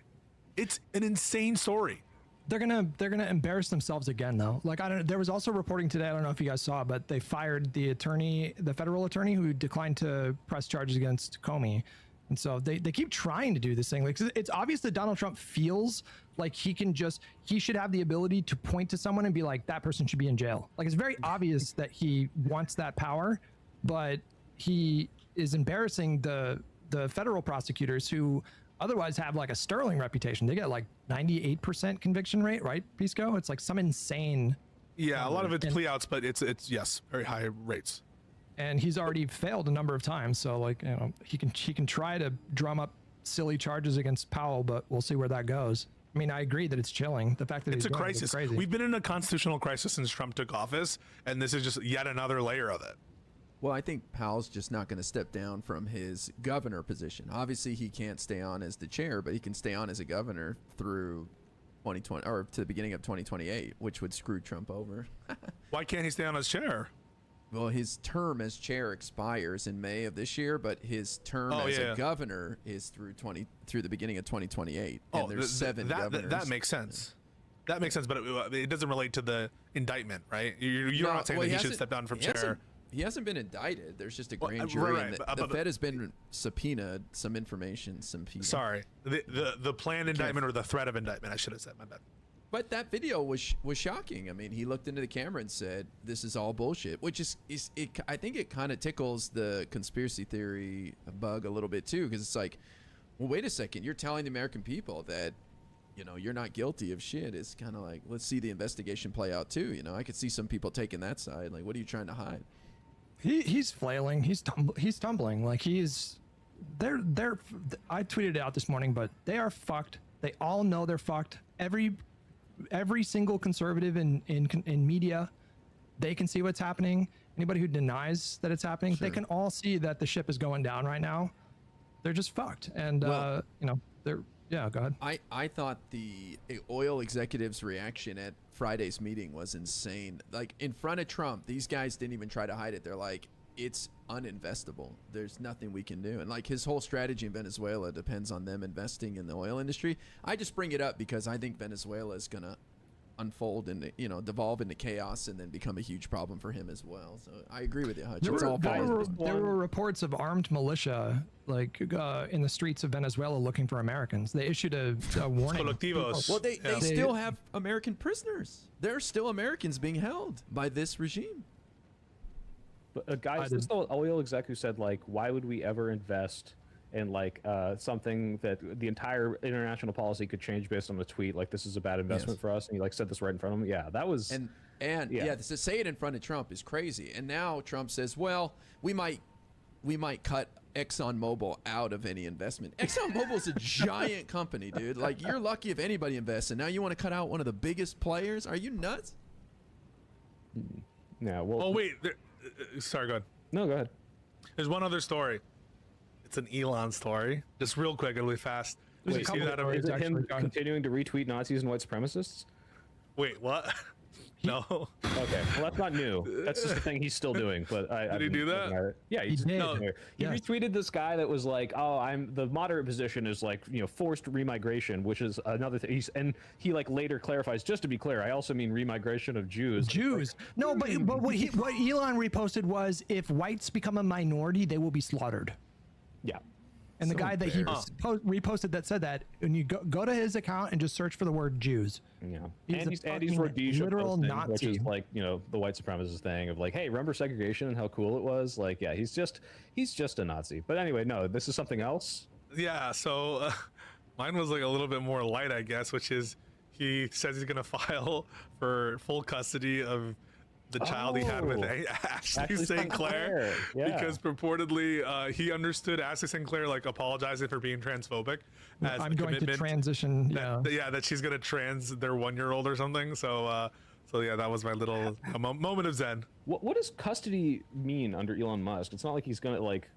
Yeah, he's like a child, right? It just he's like means on ketamine 24/7. My maid is gonna watch her, not Yes. the maid that I hired for you, right? Like he doesn't fucking spend time with his kids. He's gaming and fucking around at Tesla office all day. Also, didn't he dispute the paternity in the beginning? Wasn't that whole? That's He was like, this might not even be mine or whatever. Even though we saw the leaked Snapchat, I want to put another baby in you. Text. So, like, yeah, bro. I think he dude, he was in charge of like an entire portfolio of defunding our government for like 3 or 4 months, and it looks like he's starting to get on better terms with Trump again. So predictable. By the way, after suggesting that he was in the like implicated negatively in the Epstein files, Well, he basically, forgive and forget, you know? Yeah. He basically said Trump abused children. Yeah, that was the suggestion. And by the way, speaking of the Epstein files, reports are that we've seen like maybe 1% of what they're supposed to be showing us, or maybe even less than that. So yeah, that's all going on while the massive international crises are escalating. We might go to war with Greenland. NATO might be destroyed in the coming months. So yeah, thank you to all the fucking Trump supporters and all of the lefties who didn't vote for Kamala. I'll throw Hutch a bone. Yeah. Wait, 1% is that counting or not counting? I didn't the say it. redacted pages. What's that? Is that counting or not counting the redacted pages? Is it like including Probably counting. Yeah, probably counting them. Oh wow. Jesus. Yeah, they claim to found millions more. I want to be fair. Because maybe I just haven't seen them. But have there been a lot of leftist protests against the actions in Venezuela? Because I feel like if Biden would have done that. There was a thing. Wait, there are. It was the one in Times Square, but they were like pro. No, there are, Hutch. Do you remember that? Okay, that's what I'm saying. That's why the left. Wait, no. I just want to say on this issue, the libs are often worse than the lefties. The lefties are. I hear the lefties being better on the issue of intervention in Venezuela than a lot of libs who are kind of No, like. but I mean like a massive protest movement. Yeah, the libs are like, look, intervention's fine, but it has to be through Congress. Yeah, and they're like, I was like, this is horrible. It's illegal and not just procedurally wrong, but will probably lead to chaos. And Trump is only doing it because he wants to take ownership and control. And yeah, it's all corruption. It's just literal imperialism. Yeah, Like, so straight I up, wish it's like I wish on this issue the lefties influence more of the lib rhetoric on it. To be honest with you, I'm just being honest. Well, speaking of the lefties, did you see the? There was a protest outside of a synagogue where I guess there were land sales going on for, is it West Bank properties? Is that what that was? What the fuck? That's fucked. Do you guys know what I'm talking about? I don't know what was going on, but I saw there was a the- sale for West Bank properties. That AOC and Mamdani. Yeah, that's what I was going to talk about. So there were I think it was a synagogue, but there was a place where a bunch of Jewish people were gathered, and I think they were doing land sales of, I don't know what was happening in there. And some lefty protesters showed up and started chanting, "We support Hamas here." And Mamdani and AOC both came out with tweets condemning that kind of rhetoric. And Hassan subtweeted them like 3 hours later, basically questioning the legitimacy of criticizing Hamas as a resistance group. Which if there was like that's dumb. Yeah, I saw a lot of comments that were like, "Oh, they got the call." You know, "Oh, the Jewish people in charge called them. They're like, this is unacceptable," and they bent the knee. And it's like, what did you think? Did you think Mamdani was gonna endorse terrorism? Like, what? That's why I roll my eyes whenever people say like Hassan is equivalent to AOC is equivalent to Mamdani. Like, these are different characters. And so when I talk to Connor Counterpoints and he's like, I just don't want you like pussyfooting with these tankies who go to China. He's like not just construing Hassan as coextensive with AOC and Mamdani, who are much different than Hassan, but just like normie Democrats. So can we just stop with this whole like Hassan and the people in like the even further left spaces are the same thing as the Democrats or even the most left-wing politicians we have. The most left politicians that we have are good, decent people. They're AOC, they're Mamdani, they're Bernie, and they're people I would proudly support. And so let's not pretend that like we're under threat of a communist takeover anytime soon. Also, Mamdani, holy fucking shit. Like, I feel like we were all having conversations about like, I don't know, the whole like government subsidized childcare thing. Like that was by far the most ambitious proposal that he put forth during his campaign. And I think all of us were probably dubious that they were going to be able to pull it off. But that motherfucker does a press conference with Hochul and she announces that she's on board, like using existing funds without raising taxes. So it looks like he's very likely to accomplish that policy, which is fucking huge. Like this guy is coming across as a bit of a savant, like a political savant, to be honest. Hamas, so it's not what I wanted. I'm retracting. Which, by the way, he had already done. Like, Well, I think that some lefties are just immune to good optics. Hamas is bad, all right? We don't need to like keep having this argument about whether we should condemn. It's the same thing with like the Maduro people, where like don't condemn Maduro, don't condemn Maduro. Like, what the fuck? Would you condemn the Jewish uprising in the Warsaw Ghetto? That was a valid. Yes, it was illegal. I have concerns. I have great concerns. Please stop. Please stop. Please stop. Wait, why? I'm straw manning like the left, and even that's too much for Hutch. Like you can't even. You're not straw manning. You're not straw manning. They literally say that. They literally say that. Sorry. Yeah. Wait. What's the Hassan tweet? What did he say? He was like, I don't know. He followed it up with saying like, obviously I don't expect politicians to embrace Hamas, but he was basically saying like you shouldn't. He was saying you shouldn't criticize the resistance movement, and that was kind of his position on October 7th. He said like basically no resistance is perfect or whatever, no apartheid resistance is perfect, which is just kind of an insane thing to say. I've heard it come out like from Mehdi Hassan that when Hassan will say things like, Mehdi Hassan, when asked do you condemn Hamas, he's stopped doing it because he's already done it so many often, and it's like he thinks that it's like bad. Show of bad faith that they keep asking it and to try to reframe the conversation. I heard that. I don't even agree with that, but that's I think different than someone who supports Hamas and like refusing to comment on that. Those are like different things. One is like trying to have the best optical approach to someone asking you perhaps in bad faith to condemn, and the other is like giving a view or refusing to give a view on people who endorse. So this was in the context of, again, like this was like 3 hours after AOC and Mamdani posted their tweets. So I think he was obviously talking about them. Evil voter kind of hurts. I know this pissed you off, Hutch, because this motherfucker would not support Kamala for the life of him. Like he maybe voted for Kamala. Like I don't know. Wait, is that him saying he voted for Kamala? Well, I don't know. Maybe Jill Stein's a lesser evil. We don't know what that means. Oh, true. I think he's being tongue-in-cheek a little bit here, but you don't think he voted for Kamala? I mean, no, I do. Did personally, honestly. I mean, I do. I think he understands harm reduction. I think he's audience captured, and so he didn't want to tell his audience. Why would he even do it? Well, I mean, whatever. I mean, like, but I think he knew that if he would have told them, like, the correct thing to do, obviously, in 2024 was like, listen, I don't love Kamala. I have differences with her, but we saw how awful Donald Trump was during his first term, and he will very likely be more unhinged and more dangerous this second term. We just cannot afford to allow this man to take power, and the only way to stop him is by voting for Kamala. That is like the bare minimum rhetoric that I think was acceptable in 2024, and just so many people failed that, pass fail, and so, yeah. We should have Hassan on Live and Learn in person. Oh yeah, he'd definitely. Wait, Hutch, you would love a conversation with Hassan. No, I'm down. But we're laughing at the idea of him agreeing that he would ever come on this podcast. Yeah, we're moots. I'll DM him. Fisco, when's the last time Hassan has done anything adversarial? I don't know. I don't watch him. What does he do? Does he do anything adversarial? No, I don't think he does. Like I think he was like, he wanted to debate Asmon Gold, which is like, all right, like I will come back out of my boxing retirement. Did he debate Kirk like years ago? He did. Yes, that's when Jank, and like Jank stood up and was like, "I'm a fucking capitalist, Jank. I live my life. I live my values every day, Jank." That's exactly right. That's exactly right, dude. Oh, I was shit. There. No, I was in the room. That's in. You were in the crowd? Yeah, that's 2019. Holy legendary. Politicon in LA. Hutch, if I went to California, could we do an in-person Hutch episode? Yeah. Ooh. You can come by. Just for sure. the same room. And IRI too. Yeah, I'm pretty close. Hit me up too. Okay, well, if you're gonna come, I'm gonna fucking. Wait, should we like organize this? We'll message. You guys are- listen, I've if been you guys meaning are to go to coming- LA for a while, so if you figure it out, all right, I we'll do it. I will literally. I'm flexible. I will buy the plane ticket the instant you confirm the. We'll do like a week trip LA, and we'll just like have fun and we'll hang out with the boys. I'm We can bringing go fire hats my- for everyone. Oh my god. We can fire my enormous rifle. We can fire my rifle not or handgun, pistol? Handgun. Yeah. Oh shit. Hutch is gonna. The one you were fingering. Yeah. Okay. That is normal. The normal way to hold a revolver, by the way. No one holds a revolver with their fingers like this. 100%. I watched many YouTube videos of people showing how to properly load a revolver, and they were gripping it like very sensually. No.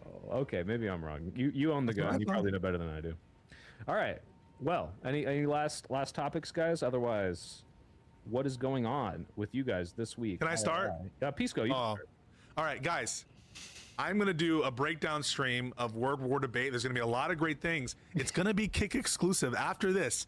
If you want me to turn on the YouTube stream, I need 6 more subs, not gifted subs, individual subs on Kick, and I will open it up and everyone will get to enjoy it. And then I'll get verified, okay? I'll get verified. That's all I want. I just want the check mark. I want the clout. Do you want me to be on more of these things? And so it's very important for 6 of you to individually sub to my Kick channel, and then it will open up and everyone will get a chance to enjoy the memes from Word War Debate. You like supporting Kick, Pisco? I mean, not to like work against you right now, but Kick is. It's harm reduction. It's harm reduction. It's harm reduction. Because if I premium, I'm taking the piss.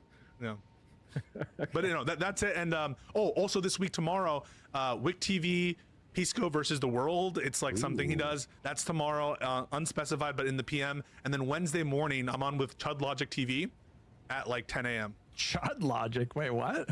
About the ICE shooting. Oh. He's like, mate, he's political, mate. He's fucking Pisco political. So we're gonna. Speaking of annoying accents, did you ever get Drew Pavlov to agree to talk to you? I'm trying to. I still am continuing to try to do that. And we might get Avi as a fucking moderator, and it might be in person. We'll see. But that's it. Okay. All right. So if you want to watch Pisco lose in slow motion, go sub to him on. Oh my God. Hutch, what's going on with you this week? I'm gonna be on Sitch and Adam tomorrow talking about the. What? I thought you were banned. I don't think I was banned. No, yeah. When I went on, they said Hutch could come on. And wait, can I come back on? Yeah, I'm sure we're all open. I can hit him up and ask him for a 2v2. Ooh. I don't know if a 4v2. They hate me though. Adam blocked me and they despise me. But I'm willing to do it for you, Hutch. I would love to do that. I love that podcast. We didn't even talk about the fact that he stepped in front of the car in the first place created the conditions, we didn't even touch on that. That's good. Oh, sorry. Yeah, anyways. No, yeah, that's what I'm doing. I'm doing that tomorrow. And then Vadim wants to debate me again yes. Oh yeah, he asked me potentially to mod that actually. So that'd be great. Did he really? You should mod. Oh, yeah, I like Vadim. I call him a friend. I'm very charitable and I understand he's got a lot of live detriments, medical issues, and like I just want to make sure he's getting his thoughts out fairly. But yeah. Okay. All right. He said he has to compile a lot of receipts on me though first. So we gotta give him time. Oh no. We gotta give him time to get the receipts going. He's like Batman with prep time. Yeah. So the Sitch and Adam thing tomorrow is at 11 a.m. my time, 2 p.m. Eastern. So if you guys want to tune into that, I'll be live for that. Yeah, tune into that. I want to see what happens. Oh, the Kick channel's called Peaceability. Thank you. All right, Guy, what's going on with you? Well, this weekend I'm gonna be a rock star, so I'm gonna do my side gig. That's gonna be fun. But you get paid well for that? The Offspring? I'm very happy with how they pay me. Yes. Dude, that's such a fucking cush situation you got with that. Where are you doing it? Like, where can they buy tickets? Like, where can they see you live being a rock star? Well, I don't want to spoil it, so I can't say. But let's just say I get to be a rock star. And then I'm you guys have inspired me to try to set up more talks and stuff like that. So, but today I was talking to the campaign manager of a pretty big congressman. Hell yeah! I pitched the pod as well. Fat. But they should be coming on soon and even doing a regular monthly thing with me. So I got some ideas. I've got some ideas. So hopefully I'll be able to. Christie is coming on the pod. Chris Christie. Guys, Chris Christie? gifted subs don't count. Thank you. That would be dope. We get Chris Christie. But yeah, no, I'm trying to get more people. But basically, I may have a monthly thing with a congressman on my channel pretty soon, which is that'd be awesome. That's sick. All right. You deserve it. I appreciate it. He's got. You need to add even more signs into the back of every congressman possible. I don't think I have anything crazy. I've been streaming a game that most people don't watch me for gaming, but I'm playing the obscure Expedition 33, which Hutch, you said it was really good. I like it. But man, is there tonal whiplash. Oh my God. I'm like worrying about my dead girlfriend, and meanwhile there's all these dinky little Jar Jar Binks characters running around. Like, I don't know, man. Like, it's hard to take seriously. But more politic-wise, I'm going on, I said I would do this before and I got canceled, but I'm going on Bar Fight with Michael Knowles on Wednesday in Nashville. Yo! What? So that's me, and I think you might know this guy, Oliver Niehaus. Do you know him, Guy? I think he's been on Jubilee a bunch. But he's like my partner in that. So we're probably going to try to convince Michael Knowles that he's gay and make him come out of the closet. Convince him he's gay. I've never seen any Republican get so offended by the idea that they might be gay when I said I liked when he played that gay character in that college. He went on like a 3-minute rant defending it. And I'm like, dude, like, if you don't like he played a gay character? Mm-hmm. Yeah, and I think he's closeted. I really do. But that's fine, Being gay is cool. He's the one who has a problem and wants to ban gay marriage, but... Why don't you try to hug him a little bit and see if he lingers into it, and you could seduce Michael Knowles and it could be like a huge thing. I know Oliver. He's put your body on the line. Oliver's great. So yeah, it's me and Oliver. I don't know if they have Republicans on. There's just Michael Knowles there, but should be fun. Apparently the audience it's literally a bar, so they're gonna get drunk. So that'll be. I'm imagining that'll go as well as World War debate, but maybe hopefully. War debate. You say my wife's name right, Christina. Keep my wife's name out your fucking mouth. That's what they say. Wait, hold on, guys. Before we go, breaking news. We have the first big pollster came out with an opinion poll about how Americans feel about the ICE shooting. Oh, right. Don't cheat. Just guess. I already read it because Josiah showed me. So okay, then everybody else guess if you have. I'm gonna guess 50. Well, no. I'm gonna say 47 against, 42 in favor. The rest not sure. Guy. I'd say it's probably split like 45-45. I feel like people are half and half on this. 28% of Americans think the ICE shooting was justified. 53% think that the ICE agent should face criminal charges. Whoa! Wow. Normies win again. Yeah, obviously, because it's fucking illegal murder. I would have guessed the same as you guys, by the way. I was kind of shocked when I just saw this. I was surprised. I forgot to bring it up, but this is. I mean, it's not good situation, but it is good that like, holy shit, we're not as crazy as I thought we were. They do not have control as YouGov, so I mean, it's not just like some pollster. YouGov's not that great, but okay. Really? Yeah. Okay. YouGov's like, I think it's entirely done online, right? It's internet based, yeah. I don't know. It's like a C tier, C+ tier. YouGov? Yeah, really? I wouldn't put them up there in the big boys. I don't think I've ever heard someone say that YouGov nailed it on something. But it's something. It's data. Don't get me wrong. It's data. Well, here's the anecdote that backs up the data, is that I've talked to MAGA people, a couple MAGA people, and they see this video and they're like, you shouldn't have done that. That wasn't right. So you know what? I think this is this is the moment that Hutch has been talking about, where it's like when they really show who they are, people are fucking disgusted, and you can't cult your way into it once there are material harms, literally people getting shot in the face on camera. Like most people don't like that. I think this is a good sign that the public is not fully bought into Trump as much as he wins them over on the talking points. Like when it really hurts people, they hate it. Well, we're also just being inundated with because they flooded Minneapolis. There are thousands of ICE agents in Minneapolis, and so there's dozens of videos that you can find of these thugs just acting like complete unprofessional lunatic bullies, and people don't like that. And so I think there's probably other things that are influencing these numbers as well. That's why I was curious what you guys thought about Democrats shutting down the government unless there are concessions made on DHS, like training and, you know, some concessions on what they can and can't do. But yeah.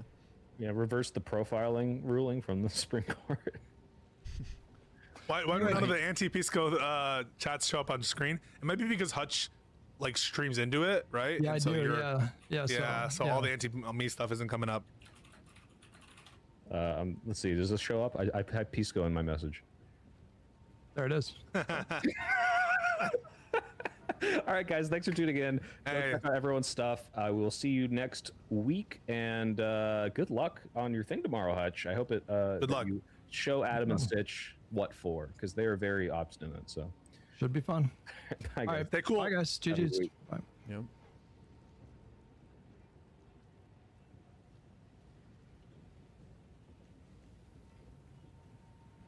Well, it's just me, guys. It's just me now.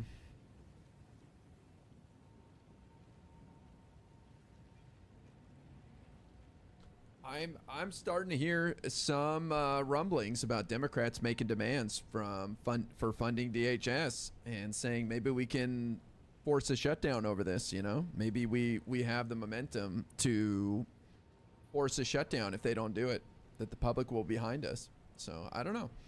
I just thought it was an interesting argument that you know, ICE training is so small. It's like 6 weeks that Democrats could demand that be extended and be taken seriously, and you know, maybe some other things. I don't know. I just think any must-pass bill should be taken advantage of at this point. I mean, that's what the Republicans did to us, and we need to do it to them. Absolutely. Good podcast episode. CB, thank you for the $5 super chat. It was tough to get a word in. These guys were fired up today. That's for sure. Here you try feeding old VODs into AI like Gemini for it to find clips? It's gotta be a goldmine of content. Working on a common law marriage, playful face emoji. I have no idea what you're talking about. Tick Dickler. I don't know how that works, but maybe. I feel like I'm hilarious and I've got tons of clippable moments, but what do I know? Thank you for the super chat. Homeboy,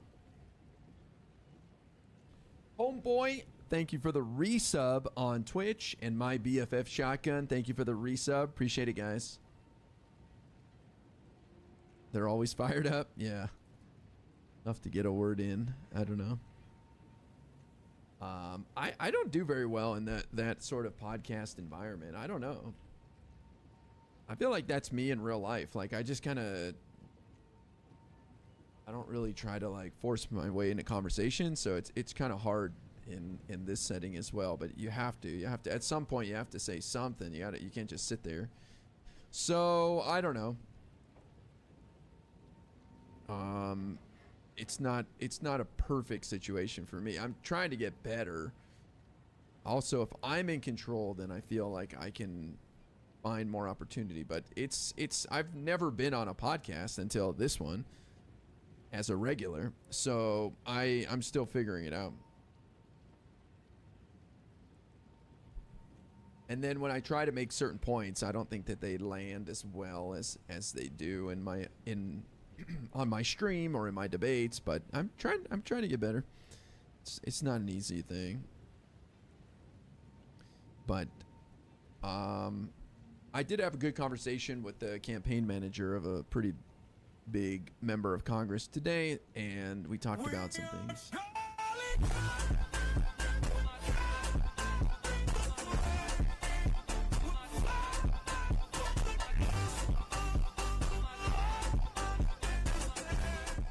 Delusional.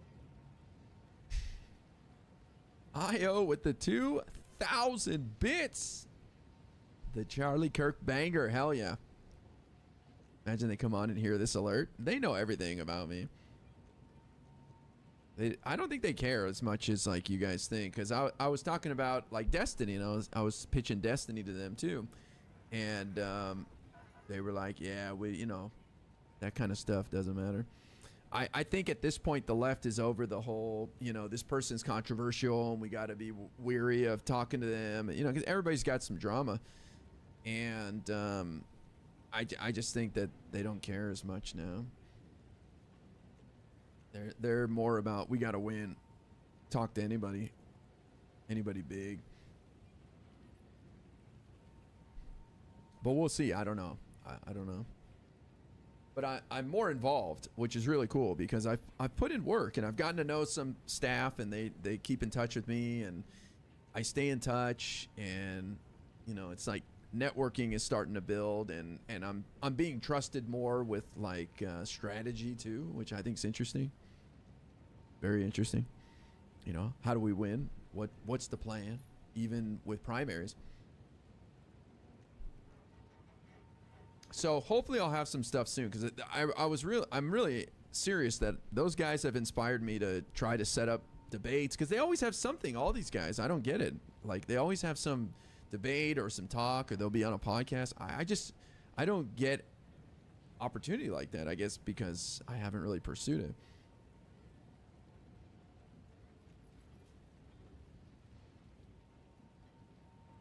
You and Destiny working together is amazing. I don't know if that'll happen. I mean, he seems really reluctant to get on TikTok, and I don't know how else we could work together. But if I can help arrange for him to platform and talk to some Dems, then I think that's great for everybody. I went on his show this weekend. He had 12,000 people watching him. Are we just supposed to ignore that audience? Are we supposed to just not talk to them because there's some controversy with Destiny or there's rumors or whatever, or he's in trouble with this or that? I mean, that's 12,000 people sitting there who are engaged in politics, interested, and you have a chance to educate, to influence, to inspire, to motivate. And I think you've got to put everything else aside and just meet people where they are. Maybe eventually you could get a manager. Probably, yeah. The big guys have agencies that represent them and managers. I mean, I'm getting closer and closer to kind of a breakout scenario. So I think it's only a matter of time. And the longer it takes for me to blow up and some amazing opportunity come along, the better I get, the stronger I get every day, debating or doing my live, whatever. It's even my personal life. I get stronger every day. I love how you put Straight Talk Commerce in his place today. He was starting to think he runs your live. Bravo. Yeah, he annoyed me today and I wasn't having it. So I dressed him down and then kicked him. You see Destiny's interview with Biden's Secretary of Education. I haven't seen it. Is it online? I didn't see that it was uploaded.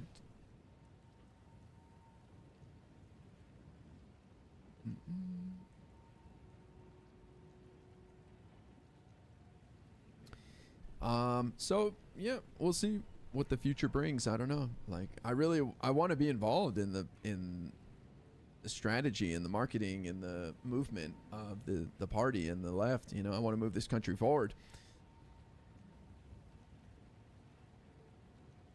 But, what does that translate into? I mean, my dream would be to have a podcast in DC where people stop by randomly. Like, that would be so cool to me that I have, 4 or 5 nights a week I do a podcast. I say podcast, but it's a live stream. And, we have guests booked, but you never know who's going to stop by. And so I love the idea that, like, one night Ro Khanna can stop by and then, chief of staff or some Republican senator comes by. You just never know who's going to be there and who's going to want to duke it out and talk about whatever and just see if we can become like a stop for people on Capitol Hill just to come by when they want to talk about something. I just think that would be super cool. Come back to the East Coast. I would, I have some family here that needs my help. So that's what keeps me here. Otherwise, I probably would be in DC by now. So like you guys did at the DNC. So yeah, something like that where we've got a live feed and people can just stop in. Because how fun was that at the DNC, right? You didn't know who was coming next. And it's like, who's coming in now? Is somebody shuffling in? There's some activity. And next thing you know, it's a congressman. or it's the Attorney General of Nevada, or it's some other influencer. Like, that's so cool to me, you know? I love that. I love people never knowing who's going to show up, and I like not knowing who's going to show up, just kind of texting me like, hey, can I stop by? Voted against the border wall. Oh, that's a good thing to him. He voted against Kate's law, and he voted for Obama. Off topic, but New Year's Day I asked you about New Year's resolutions and your encouragement stuck with me. Because of that I decided to start my health journey. I want to be better. So thank you. Well, that's awesome, Leanne. Thank you for the $10. My only piece of advice would be to don't try to optimize immediately. Give yourself some grace and just start, and you'll optimize as time goes on. And I hope you start slow and just something that you can actually do, right? That's how you actually achieve your resolution. You set up a system that you will do, you know? So for me, it's walking lately and going to the gym a couple times a week. Walking is very easy for me. I don't have to change my clothes, just my shoes, and I put in my headphones. I can listen to news articles that I otherwise wouldn't be able to read during the day. It gives me about 30 minutes. I make phone calls, and it just kind of works. And I've been losing weight already, just doing it for like 2 months now, and feeling better too. And that's, you know, about 2 30-minute walks a day I do.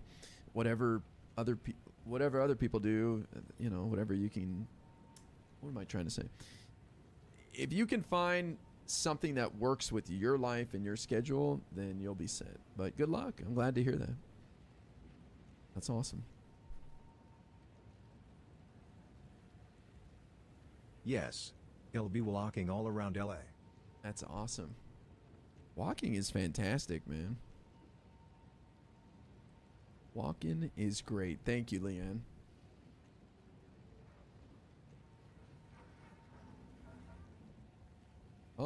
What else? What else can I talk about here? But yeah, I will not be streaming tomorrow morning because I've got 2 appointments that'll take me all day. I hope I can stream at night. We'll see. And I will not be on Thursday evening or Friday all day. I'll be gone to go do my side work, my side gig. Yeah, I might stream Saturday to make up for it in the afternoon. We'll see. Watch some of the Shirley video. Yeah, I could do that. I could check that out. I started walking a bit. I got a bad disc. The great thing about walking is anybody can do it, whether you're 80 years old, horrifically overweight, out of shape, bum knee, whatever it is. Most people can go for a walk. I mean, obviously starting slowly and short time, but because we're all walking around every day, right? Like you walk from at the very least, you're walking around your home and your work and to your car. So you're able to walk. Most people are able to walk. It's just about, okay, can I do like 10 minutes in a row? And so I think it's a very good exercise. I also I have talked a little bit to Z from the Un-F America tour about joining them. I don't know if there'll be an opportunity soon, but I kind of started that dialogue, and so hopefully that's something that works out soon. So there's a couple things. There's a couple things I'm working on. Can't always get it right. Let me use the restroom, and then we'll check out the Nick Shirley Channel 5, I guess. I hope I didn't sound like I was being mean to Andrew, but I don't see Andrew as some sort of like profound journalist for politics. He's a great journalist, and he knows how to capture a story and how to get interesting people to open up, which is wonderful. But I don't think he knows anything about politics. That's why I was just kind of saying he's dumb. But I think he's dumb about politics because he has that normie perspective of they're all corrupt. Congress sucks. They're all bought out by corporations, and that we need term limits to get rid of them. And it's a very normie position to have, but I don't think and I think it allowed him to get that great interview with Hunter Biden because he has that style and that level of knowledge about politics. But I'll see. Maybe it'll change my mind how he talks to Nick here. And I have met him. I met him during the BLM protests in Huntington Beach. He was there, and I was there early. And I was going to live stream, I think. I don't remember if I was live streaming or just filming a YouTube video. But we got to chat. I introduced myself. Obviously, I'm nobody. This is 5 years ago, and I wasn't anybody. Still, I'm nobody. But he was nice. He was chill. He was cool. This is before his controversy that tanked his channel. I think it was right when he left All Gas, No Brakes and started his own Channel 5 thing, too. It's a Hassan level of lazy politics. Well, again, I don't expect people to know as much as me or to care as much as you guys, but I'm not surprised when people tell me that all politicians are corrupt, they're all liars, and it's all establishment people. Like Nancy Pelosi is just as bad as Trump, you know, that kind of stuff. And I think Andrew has those similar politics. I'll be back in a minute or two. Instead of Trump acting like he's the greatest landlord in the world, maybe we could get some architects or builders that can look at this project and say, for what it is and what needed to be done, this was the right thing to do. All right, and let's talk to Diana, Democrat in San Antonio, Texas. Good morning. Good morning. How are you? Good. I just want to say that this is so wrong, what the president is doing. It's a threat to the central bank. Its independence. It's supposed to be free from political pressure, and it's affecting the market stability. I don't understand how he can arbitrarily go in and justify an investigation. But this is what you can expect from a 34. So, Diana, the argument is that criminal. That there's allegations of perjury, that he lied to Congress about the building renovations. What do you make of that? I mean, as Chairman Powell said, nobody's above the law. Nobody is above the law, but let have a trial. See what comes out at trial. But I believe the Fed chair more than I believe the convicted criminal who's sitting in the White House. It's just a travesty what's going on. And here's Roy, a Republican in California. Hi, Roy. Hi, how are you today? Good. Well, I don't know why we keep putting up with this. We say we don't want a king, but we keep accepting this. I think we should really look at Iran, the citizens in the street. We're too comfortable. We take our freedom for granted, and we see it eroding day by day, minute by minute. There is a German priest or pastor, I don't remember what he was, but it pretty much, he wrote a book in it, or a poem that pretty much went like this. First they came for the unions. Oh, I wasn't in the union, I didn't mind. And then they came for the Christians. Oh, well, I wasn't a Christian, so I didn't mind. And then they came for the Jews. Well, I wasn't a Jew, so I didn't say anything. Until they came for me, and there was no one to speak for me because everybody else was gone. And we were watching this happen on our streets and our communities on a daily basis. Wow. He said the thing. He said the thing. Said the thing. Grandpa Fed posting. What does Fed posting mean? I must not know what Fed posting means. Actually, I don't know if I could define Fed posting. What does that mean?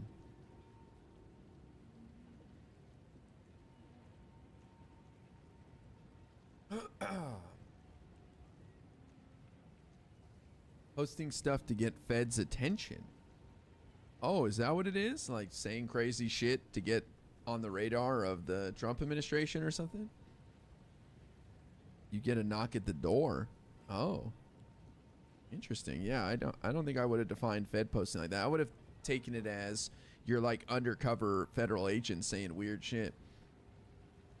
You know, you're trying to provoke something as the feds, you know, like, hey, man, these Somalis are really stealing a lot from us, right? That's crazy. Maybe we should do something about it, you know? Maybe the federal government should do something about that, right? Am I right? That's what I thought Fed posting would be, yeah. Just kind of like pretending to be one of the people as a Fed, but I guess it means you're trying to get the Fed's attention? That's what it used to be? Oh. Fed posting when someone glorifies and encourages violence, it comes from the idea feds try to entrap people by goading them and agreeing to illegal stuff. Yeah, see, that's what I'm saying. It changed? Right? Well, I can't keep up with that. I don't know. Trying to get a knock at the door. My video on the expose of the fraud in Minnesota is the most viewed video ever by a creator, longer than 10 minutes, than anybody other than the name of Mr. Beast. What a stat. Well, the first 13.4 seconds of the video set a record for most yeah bros in a video. Like, what the fuck? How many views does his video have at this point? Altogether, it did around 500 million views. Who do you think were the main 500 million views. Bro, your 1 second view on X doesn't count, you little shithead. What a dope. How many seconds of an X video has to go by for it to count as a view?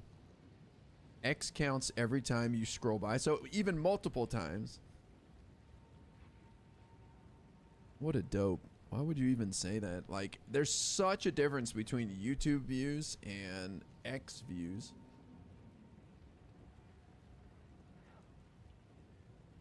people who signal boost?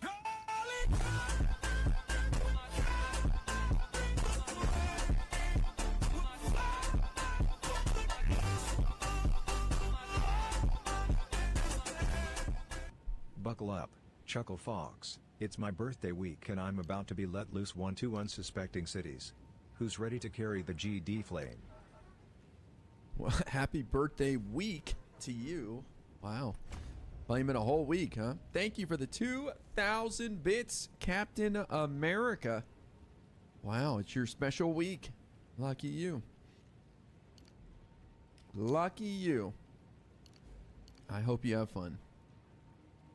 Paint the town red. To the video and brought it into that true viral orbit. Elon, who do you think were the main people who signal boosted the video and brought it into that true viral orbit? Elon Musk, who shared the video. JD Vance, he shared the video. You had the Attorney General, but she actually didn't share it. She reacted to the video a few days later. Literally, quite frankly, every account on X saw that video instantaneously.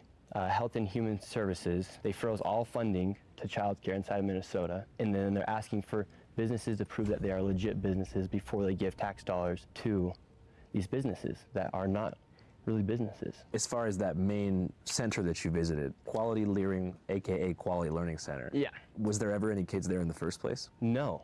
So that daycare center, it's been operating fraudulently. It's actually had over 90 violations over the past few years. And the day that I went there at 11.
What's new? Can I help?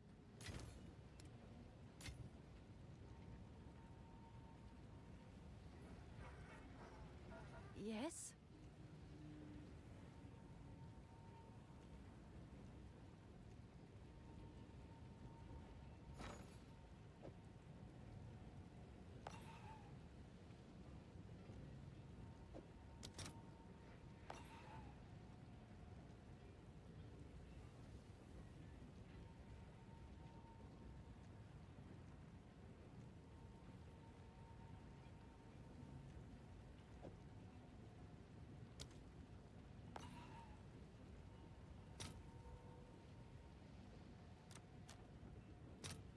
All right, your order is registered.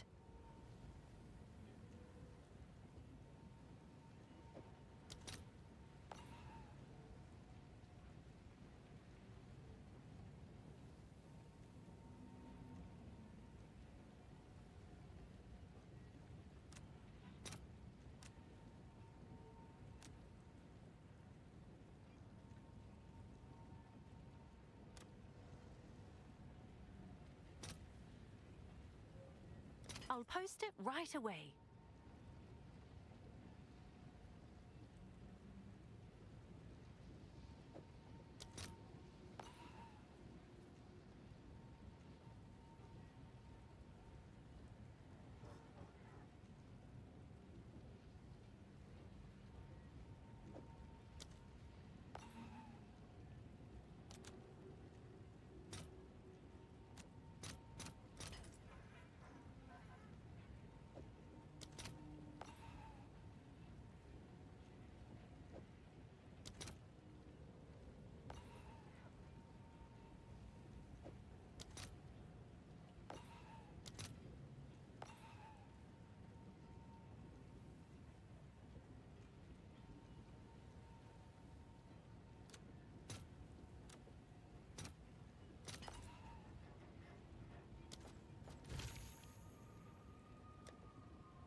Can I help?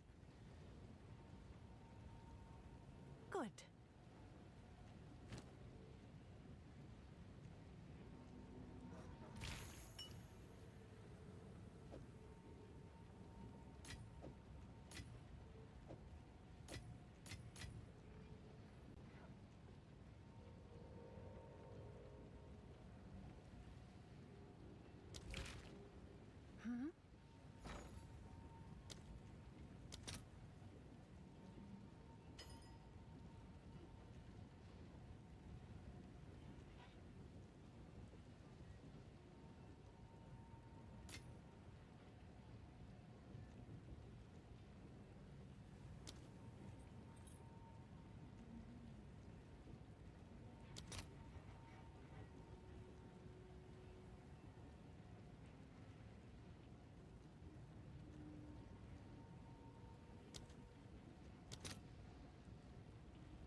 What's new?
Yeah, meet the market.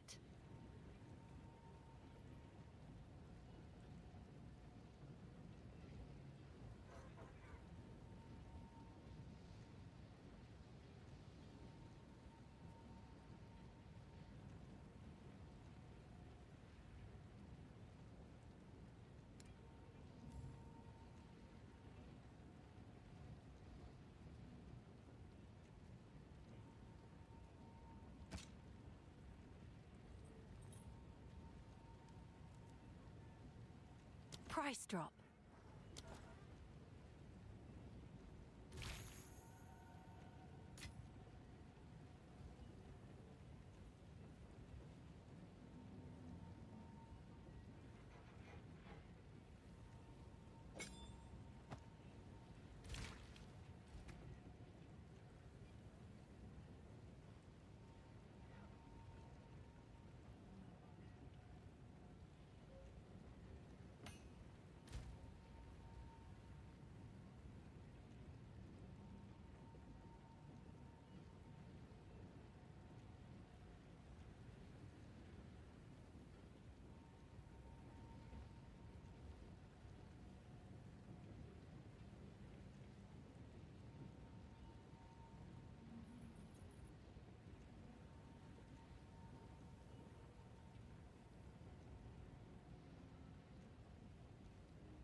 What is up, YouTube? So today I have a video for you on how to craft boots. Now, if you saw in my stream yesterday where I was going 0 to mirror crafting, I sold a fuck ton of boots. I was just mass producing them, 5 div, 6 div, 1 div, 6 div, 6 div. Like, you can just print out boots, and also like just if you want to self-craft one for yourself, while also turning a profit while doing it, this is the way.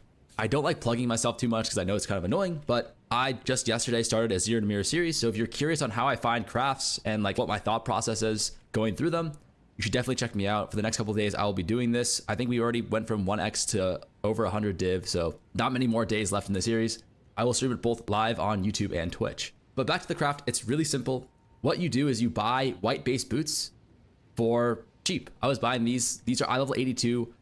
Tier 1 base. Daggerfoot shoes is the best EV energy shield base, and these are what all the FUB gooners are going to want, and there's a pretty big market for them, as you can see. Or because of that. All we're gonna do is trans-og them, okay? If you hit something like high res, that's really good because that means when you all get, you can get 35 MS, and we already hit 35 MS on one of these. I believe it's a 1 in 7, maybe a little bit more. 1 in 7 or 1 in 6 to hit tier 1 movement speed. And then the last one, okay, cool. If you hit a shitter prefix, we actually didn't hit any prefixes here. That's crazy. But in general, if you hit a bad prefix, you don't need to use the perfect augs because these are kind of expensive. They're like 3x each. But if you hit a suffix, you always want to use a perfect aug to fish for the movement speed. No movement speed like that. Very nice. And then if you hit movement speed, obviously you're going to want to use the perfect aug. No MS, no MS. Wow, we got quite lucky here. I think it's a 1 in 6 and we hit 3 of them. But that is going to happen. We'll move these over to the side. And I'll show you what to do with them in just a moment. Okay, so for these other ones, you're going to miss. And this is going to happen a lot of the time. All you're going to do is Regal.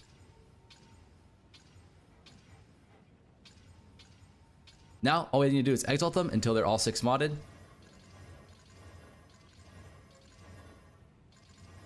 Now, there is a world, like, see, we almost hit tier 1 movement speed here. If you hit tier 1 movement speed, you're pretty much just done. You can sell it no matter what the stats are for a good amount of price, like probably like half a div or like a third of a div, something like that. But we didn't hit.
What's new?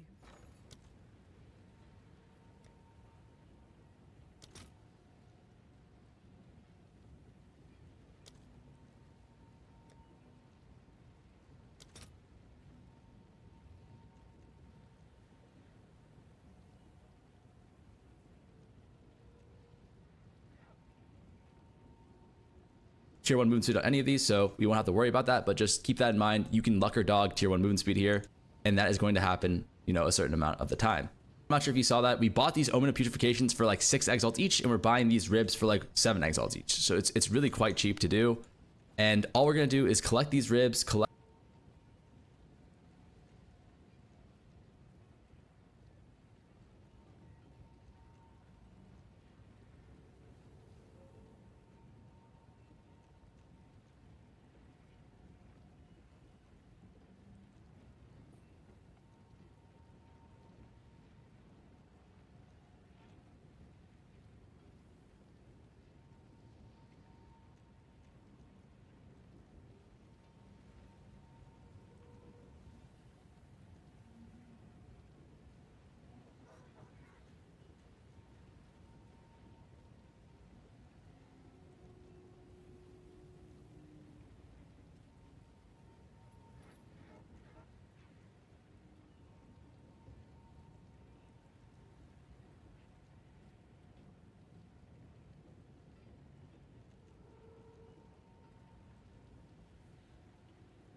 collect these Omen of Putrefacients.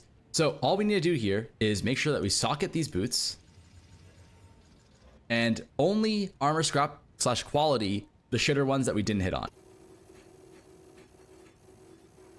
So all the boots are socketed in quality. This is very important. I fucked this up a lot of time and lost probably like 10 div doing that, but you will learn from my mistakes and be better because of that. So you guys will not be making that mistake. All of them are socketed 20% quality. Now what we do is we activate the Omen of Putrefaction, and then we rib each one of them. The Omen of Putrefaction makes so all those mods are converted into desecrated mods, and we are now in a phenomenal spot where we are just going to be opening these at the well and hoping for 35% MS boots. So you might be thinking, what actually are the odds of hitting movement speed tier 1 on any one of these desecrated rolls? And I'm going to tell you, it's a lot higher than you would probably suspect intuitively. The way it works is, the reason why desecrations are so OP is because you have 3 rolls, but each of these 3 rolls benefit the roll that you want. So if you miss the movement speed on the first roll, this weighting is then removed on the second roll, because you can't hit life twice on the desecration, right? And if you hit mana, life and mana are then removed from the pool for the third roll. So the way it looks like is you have a 141 to hit movement speed on your first roll, and then say you hit life, then you have a 132 to hit movement speed on the second part of the desecration, like the second mod out of the 3 that you are going to be given. And then say you hit mana, you are then going to have a 123 chance of hitting movement speed on the third mod of the desecration. And then it works even better because say like we hit percentage EV for our mod on the first line of our 3 like affixes that we can get. Then on the second desecration, we have a 134 to hit movement speed, and then afterwards we have a 1 and X to hit movement speed each time the mod gets removed. My back of the envelope math kind of shows that this is roughly like a 30% chance to hit, which is like almost a 1 in 3, right? And in my experience, and also as you're going to see in this video, like a 1 in 4 to 1 in 3 roughly to hit movement speed, which at least for me personally, it was a lot higher than I thought, but I figured I'd just share that with you guys. If you think about it, the boot base costs 5 chaos, right? That's how much we were paying, 5 chaos or like 25x. We have a chance at hitting 35% movement speed on the boots. If we do, we're already in the money. These 3 boots, even if you only hit one of them, are going to pay for all the bases. 10 bases times 25x, that's like hardly over a div. If you include in all the crafting materials like the Omen of Putrefacients, the trans and perfect dogs, that's going to be like 1.5 div for 10 boots, right? Any one of these 35% MS boots here pretty much already is going to pay the cost of all the boots. This stuff, putrefaction that we're doing, are all like the bonus round stuff. This stuff is already like just free money. If we hit, awesome. We're like even more in the profit. If we miss, no big deal. We're still in the profit. So this is like almost 100% guaranteed profit on this craft. So here, what we're going to be looking for is, you might think, oh shit, 30 MS, like that's good enough. Unless it's 35 MS, you never take MS, because if you take 30 MS, you will block yourself on the subsequent 2 rolls of getting 35% MS. And you're going to want to prioritize 2 things before MS, okay? Your percentage or flat evasion and energy shield, or the second thing is life, high life rolls. And that's specifically for these boots. That's because these are hybrid EV ES boots. You want life with these. If you're going like pure ES boots, you probably don't want to prioritize life at all. You just have to be cognizant of what you personally want on your boots. For hybrid EV, okay, your percentage or flat evasion and energy shield, or the second thing is life, high life rolls. And that's specifically for these boots. That's because these are hybrid EV ES boots. You want life with these. If you're going like pure ES boots, you probably don't want to prioritize life at all. You just have to be cognizant of what you personally want. Specifically for these boots, that prioritize 2 things before MS, okay? Your percentage is 35 MS, you never take MS, because if you take 30 MS, you'll block yourself on the subsequent 2 rolls of getting 35% MS. And you're going to want to prioritize 2 things before MS, okay? Your percentage or flat evasion and energy shield, or the second thing is life, high life rolls. And that's specifically for these boots. That's because these are hybrid EV ES boots. You want life with these. If you're going like pure ES boots, you probably don't want to prioritize life at all. You just have to be cognizant of what you personally want on your boots. See, high life is very exceptional here. And then boom, we hit 35% MS. These boots are already going to be fucking sicko. You usually don't echo here, but there is a world where you can probably echo here. But you have 3 rolls. It's pretty nice. Like you're very, very likely to hit something decent here. And these boots are very, very nice. And we just keep going. Same thing, percentage EV here. MS is very nice, but like, come on, we want 35% MS, so we're gonna take this. And then unfortunately we didn't hit. And these boots are pretty much guaranteed to be bricked now. That's just the way it is. Like again, I said, like this one boot will pay for all of them. These boots, like, we're already getting the profit. I'll show you in a second here. You're already super, super, super in the profit, so you are gonna miss some of the time. Like you just have to accept that. If you think that you're gonna hit every single one, oh my god, you might be on the streamer client like I am. And wow, so we have tier 1, flat, tier 3 percentage. These boots are fucking nuts, okay? Again, we could opt into an echo here, but I don't know. You don't really need it in my experience. These are good enough. Okay, low hybrid percentage EV, that's fine. Low, flat, that's also okay. And we miss the movement speed, that's okay. One thing to consider is on the third roll, you will take 30% MS, because those will give the boots some value. Like you can still sell decent movement speed boots, or well-rolled 30% movement speed boots for a couple of div, but you really want to prioritize 35% MS. We'll take the flat life here, because the other roll was so low. This one's even lower. And yeah, you'll be missed. Like, again, we're not winning them all. That's totally acceptable. At this point, the suffixes don't really matter at all, just because, you know, these boots are already dead. This is very, very high flat EV rating. We'll take that. Very, very shitter roll life. We'll take that. And then dead. Yeah, it happens. Whatever. Again, we are already so in the profit that we do not care. This is all bonus round shit. Then the last one. Here we go. This is tier 1 flat, I think. This is percentage. And then we missed. Womp womp, right? It's gonna happen. Don't sweat it too much. Like, that's just part of the game. So like right out here, if we lose, like we lost this one's dead, this one's dead, this one's dead, this one is dead, and this one's dead. So out of 7 boots that we putrefied, we hit 2. That's also why we need to add the quality sockets here, because if we don't add that now, this gets corrupted, and it will be over for us. I made this mistake many a time. So we socket some iron runes here. Let's just take a look at what these are. So we have high life, movement speed, resistance.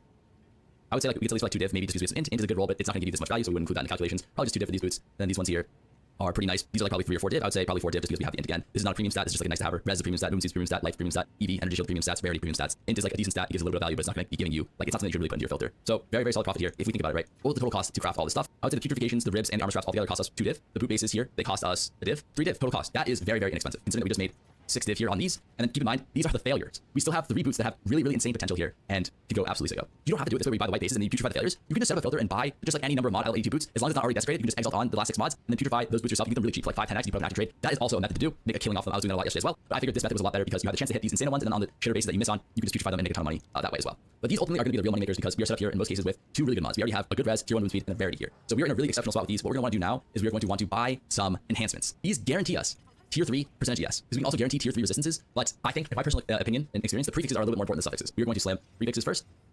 So the reason why the blue bases are so good is because like we're in a spot now where we have tier 1, and then tier 3 percentage EV energy shield. So we're just indexes first. We can also guarantee what we're going to want to do now is we're going to want to buy some enhancements. These guarantee us tier 3 percentage yes, because we can also guarantee tier 3 resistances. But I think, in my personal opinion and experience, the prefixes are a little bit more important than suffixes. We're going to slam prefixes first. So the reason why the blue bases are so good is because like we're in a spot now where we have tier 1, and then tier 3 percentage EV energy shield. So we're just in an exceptionally good spot now. So we're going to use Universal Necromancy and then Preserve Ribs because this is going to guarantee us prefix desecrations here. Very nice. And then we're going to go unveil them, and we're going to activate an echo for each of them. So these are kind of bad rolls. I think life, what's the max roll for life? Yeah, max roll for life is that. So high level 80 life is tier 4 life. I think that's kind of settle. We want flat percentage EV or evasion or high roll life are really looking for. 107 life, that is acceptable. That's tier 2. And then we keep it going. Here, low roll life again. Can't really take that. And then, ooh, this is tier 1 life or tier 1 energy shield.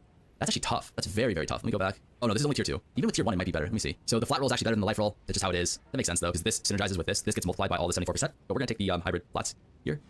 And that's very exceptional. Then we come here. Yeah, you know what? We can just take tier 2 life. Okay, so we got pretty lucky here. All these boots are actually decently well rolled. And then unfortunately from this point, there's not really much we can do. We have pretty much guaranteed 4 decent mods. That's all we can really do from this point. We then just have to YOLO exalt there. There's like really nothing else. Really good prefixes and 1 really good suffix. I think it's actually worth it to YOLO a perfect exalt. But for this one with like tier 1 decks, like that's not like a premium stat. So I think I'm just gonna YOLO a greater exalt here. And then if we hit, we can consider going perfect. We did not hit, so we're just gonna send 1 more greater exalt. Cold res, that's very good. And for these 2, they're like very nice boots. We are going to YOLO perfect exalts on them, and we're gonna go with a own of greater exaltation as well. These perfect exalts are less than a div, probably like 80% of a div. So then with this greater exalt, it only costs us half a div per exalt slam that we're gonna use here. An extra 1 div on these boots. I think it could be worth it if you specifically have 4 mod boots. Okay, I think it's worth it. So first slam, we hit tier 1 chaos, sun threshold, that's actually not bad. Chaos res is a very good roll if you get a high tier of it. And then this last one here, oh my god, that is a tragedy. We have 30% reduced attribute requirements and freeze reduction. But that's gonna happen. That is kind of like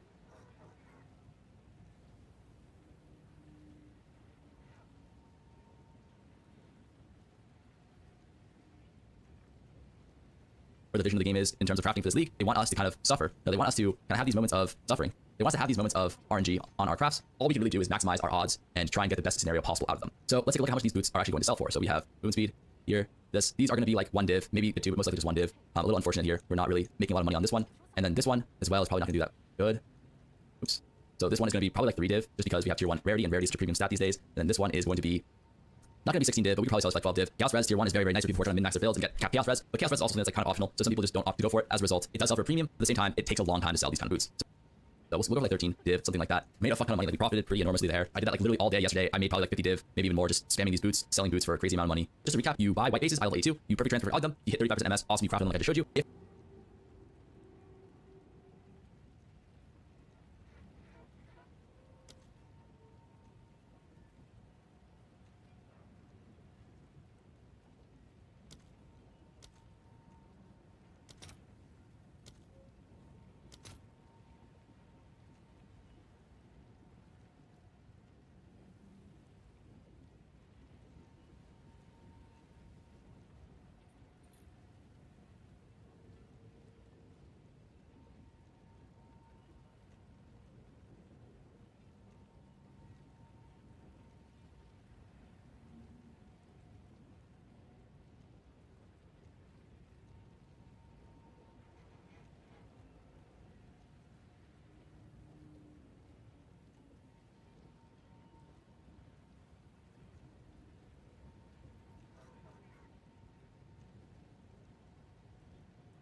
Reloading.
Hail. What's new?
What's new?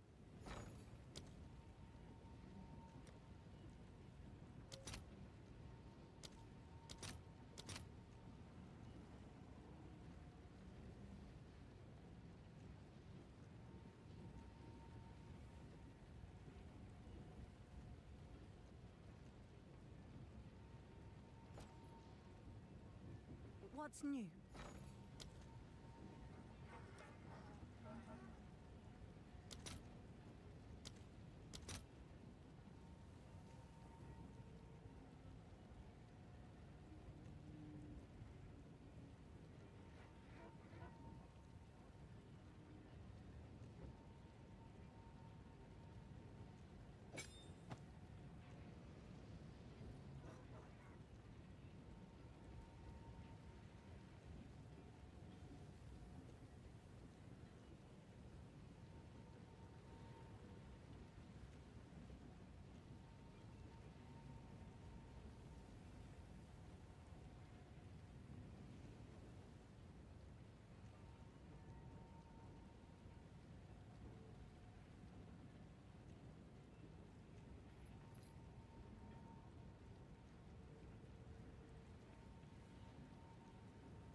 have an order?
I have a buyer.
It's you.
You will never escape this nightmare.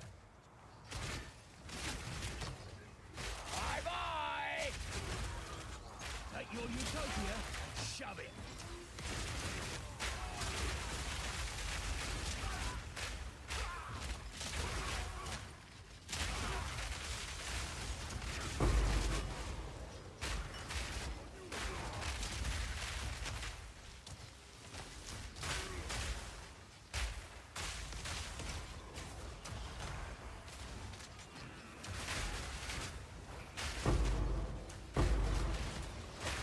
Another notch in the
Hmm? Oh, it's you. Oh, nice choice. Bye then.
Hmm?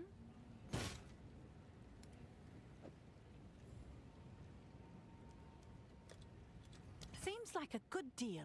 Go on.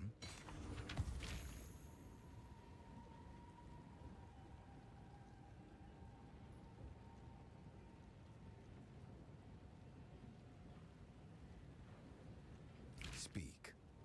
This is all we have.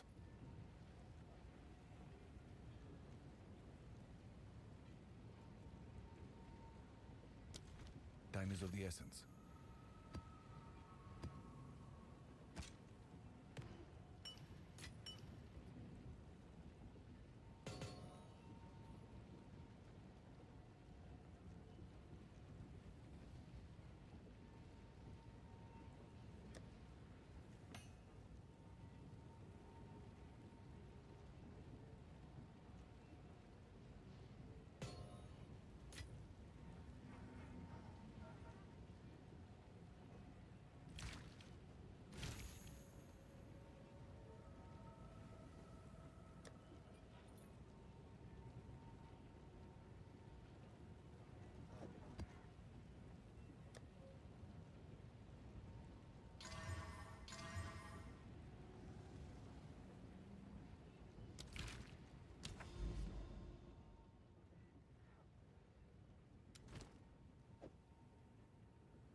You are free to explore this vast world, yet Make a wish!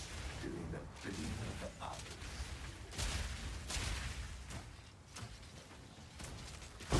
You know what they say about found money?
watch on me helmet.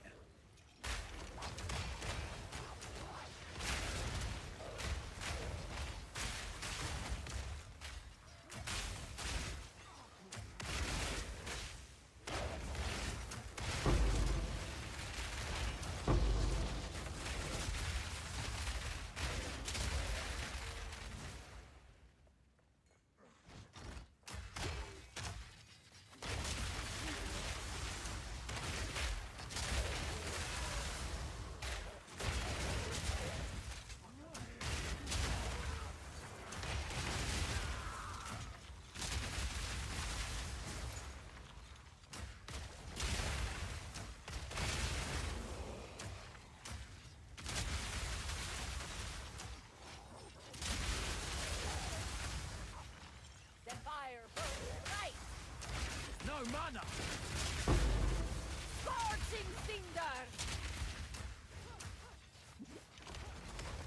Ooh, sick!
Simple enough. Need more mana.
Go on.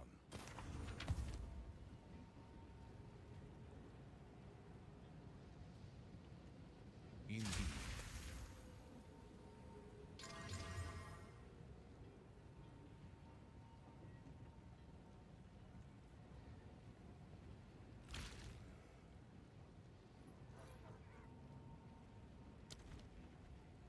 Yes, if you must.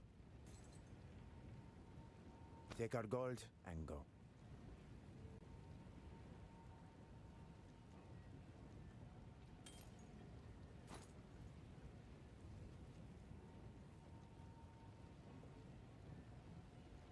The deal is made.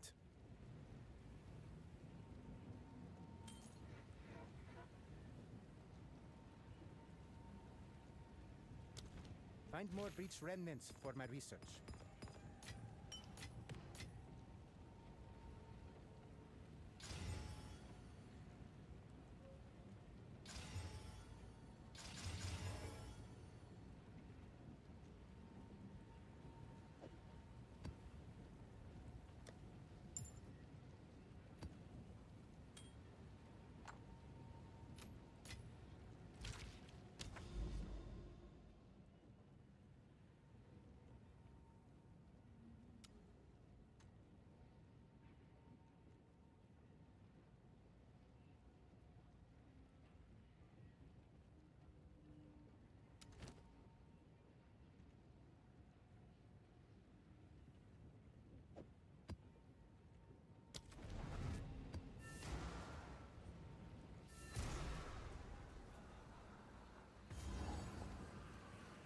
You are the only one who matters. Make a wish!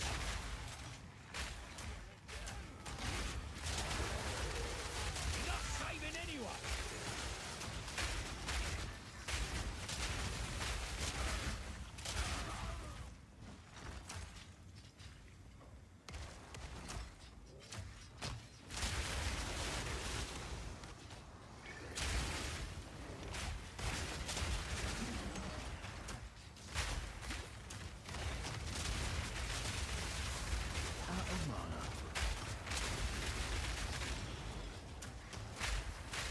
No runner!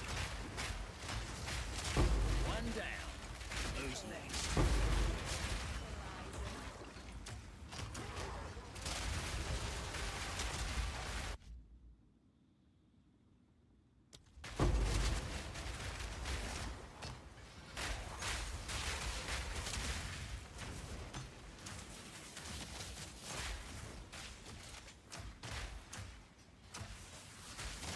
Take this! Out of mana.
You're done!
I shall return.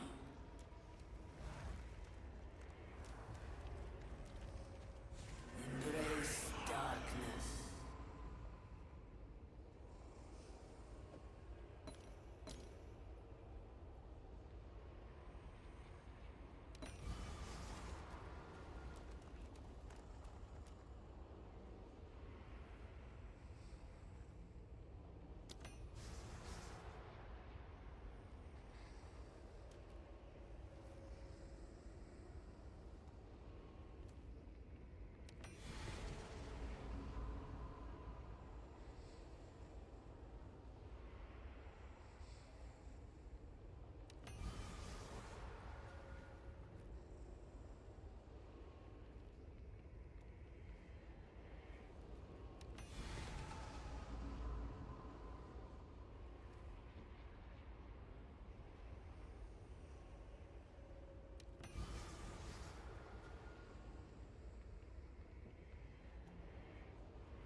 Okay, so looks like our old one went up in value like crazy in the past couple of days.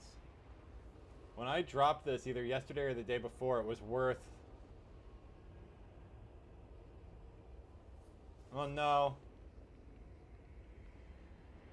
Actually, now that I think about it, it might have been showing like 80, but there was only like one of them up here at the time. So what do I actually put this up for? We hit big with those Omen of Abyssal Echoes.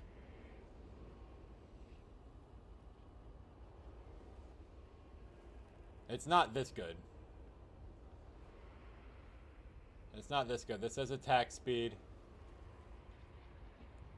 It's just as good as this. That one's 50. Critical damage bonus is probably better than critical spell damage bonus, right? I mean, I guess it depends on the build. It's definitely better than chance to inflict ailments.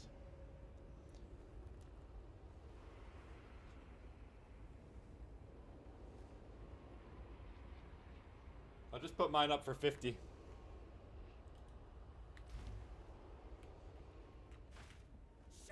Amazing.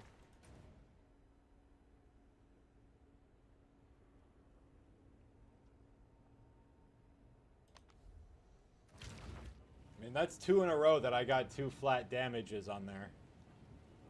If I can actually just sell one of these, I'll start flipping these with Omens of Putrefaction from Unidentified.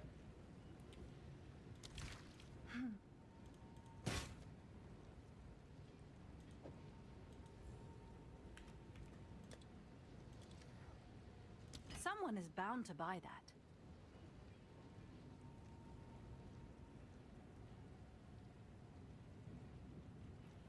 And if nobody buys it, I'll lower the price. No biggie. Go on. Time is of the essence.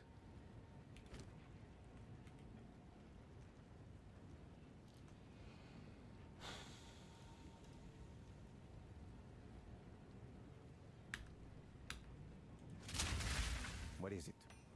I serve.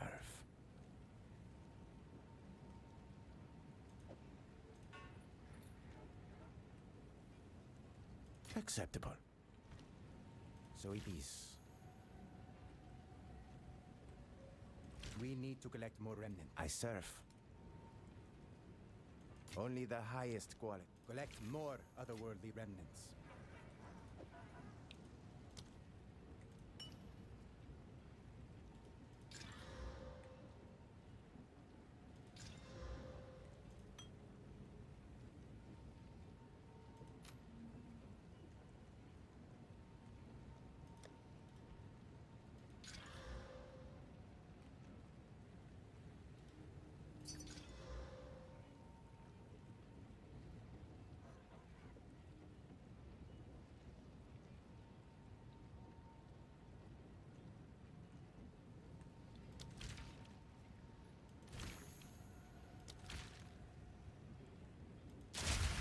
Reloading.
True strength comes from within, and I know for a fact you are empty. You're done!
One down.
day's work.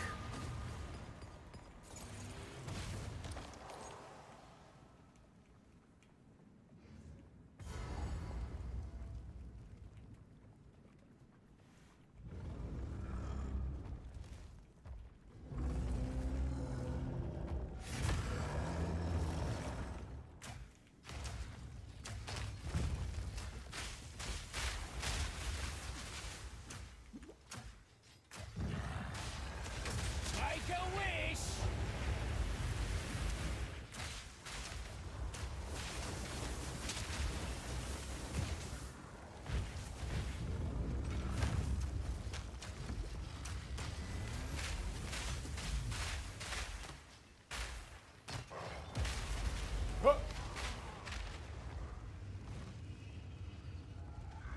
What was that?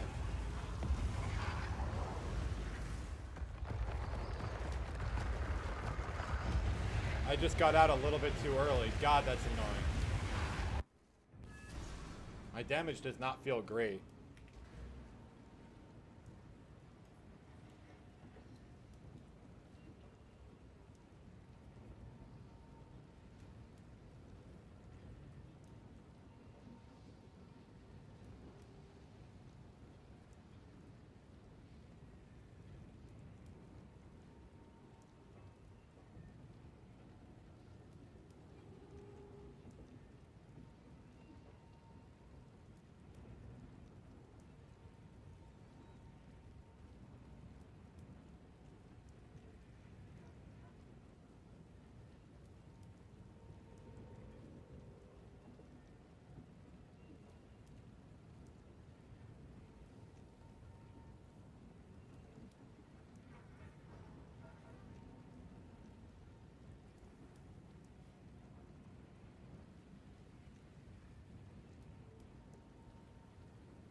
I'll do what I can to sell it for you.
Go on.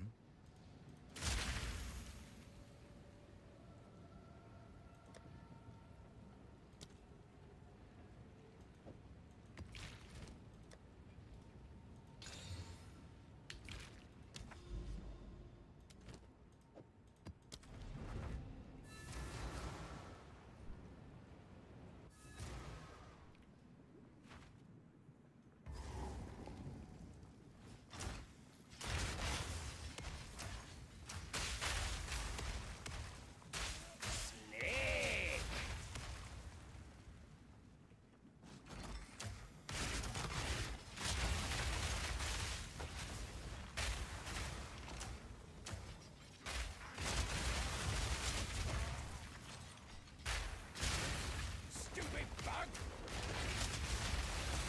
Another notch on me helmet.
You're done!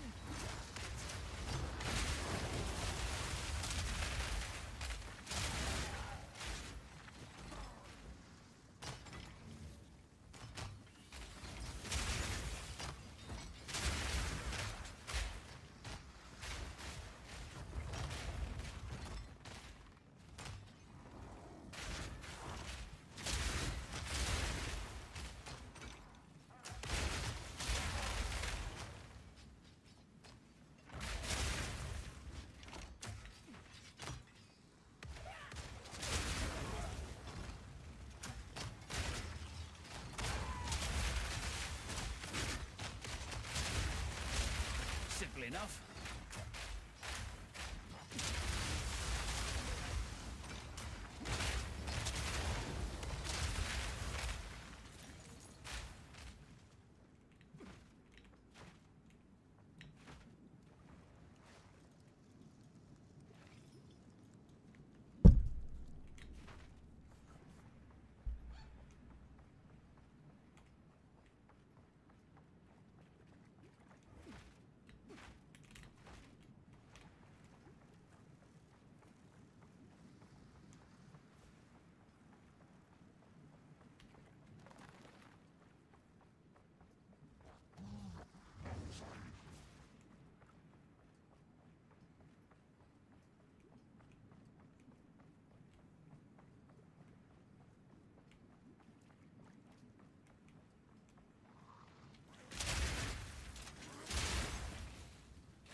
dead. Bloody beautiful.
Your utopia.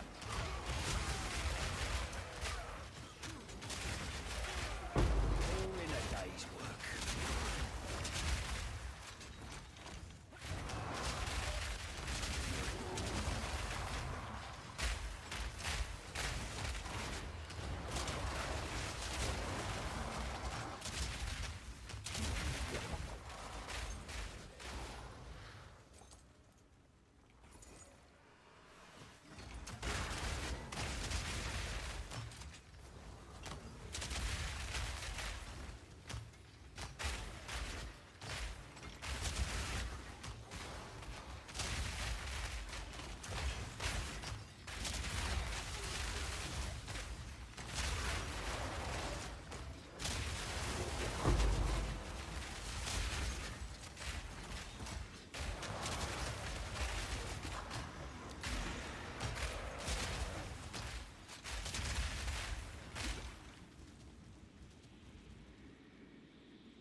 This will hurt only as much as it needs to.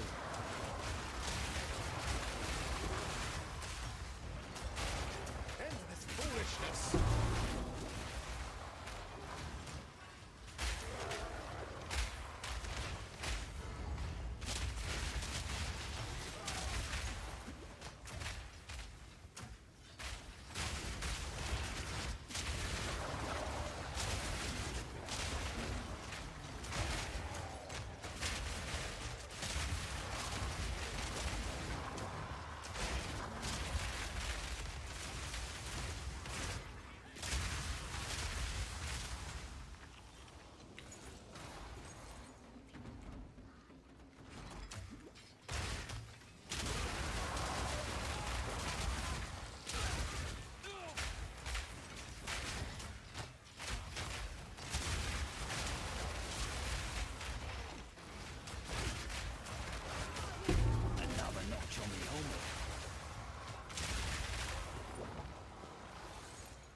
Shipment sent.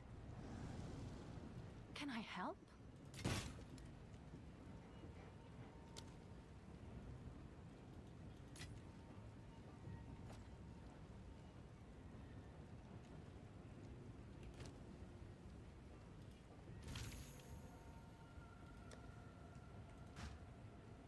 Yes.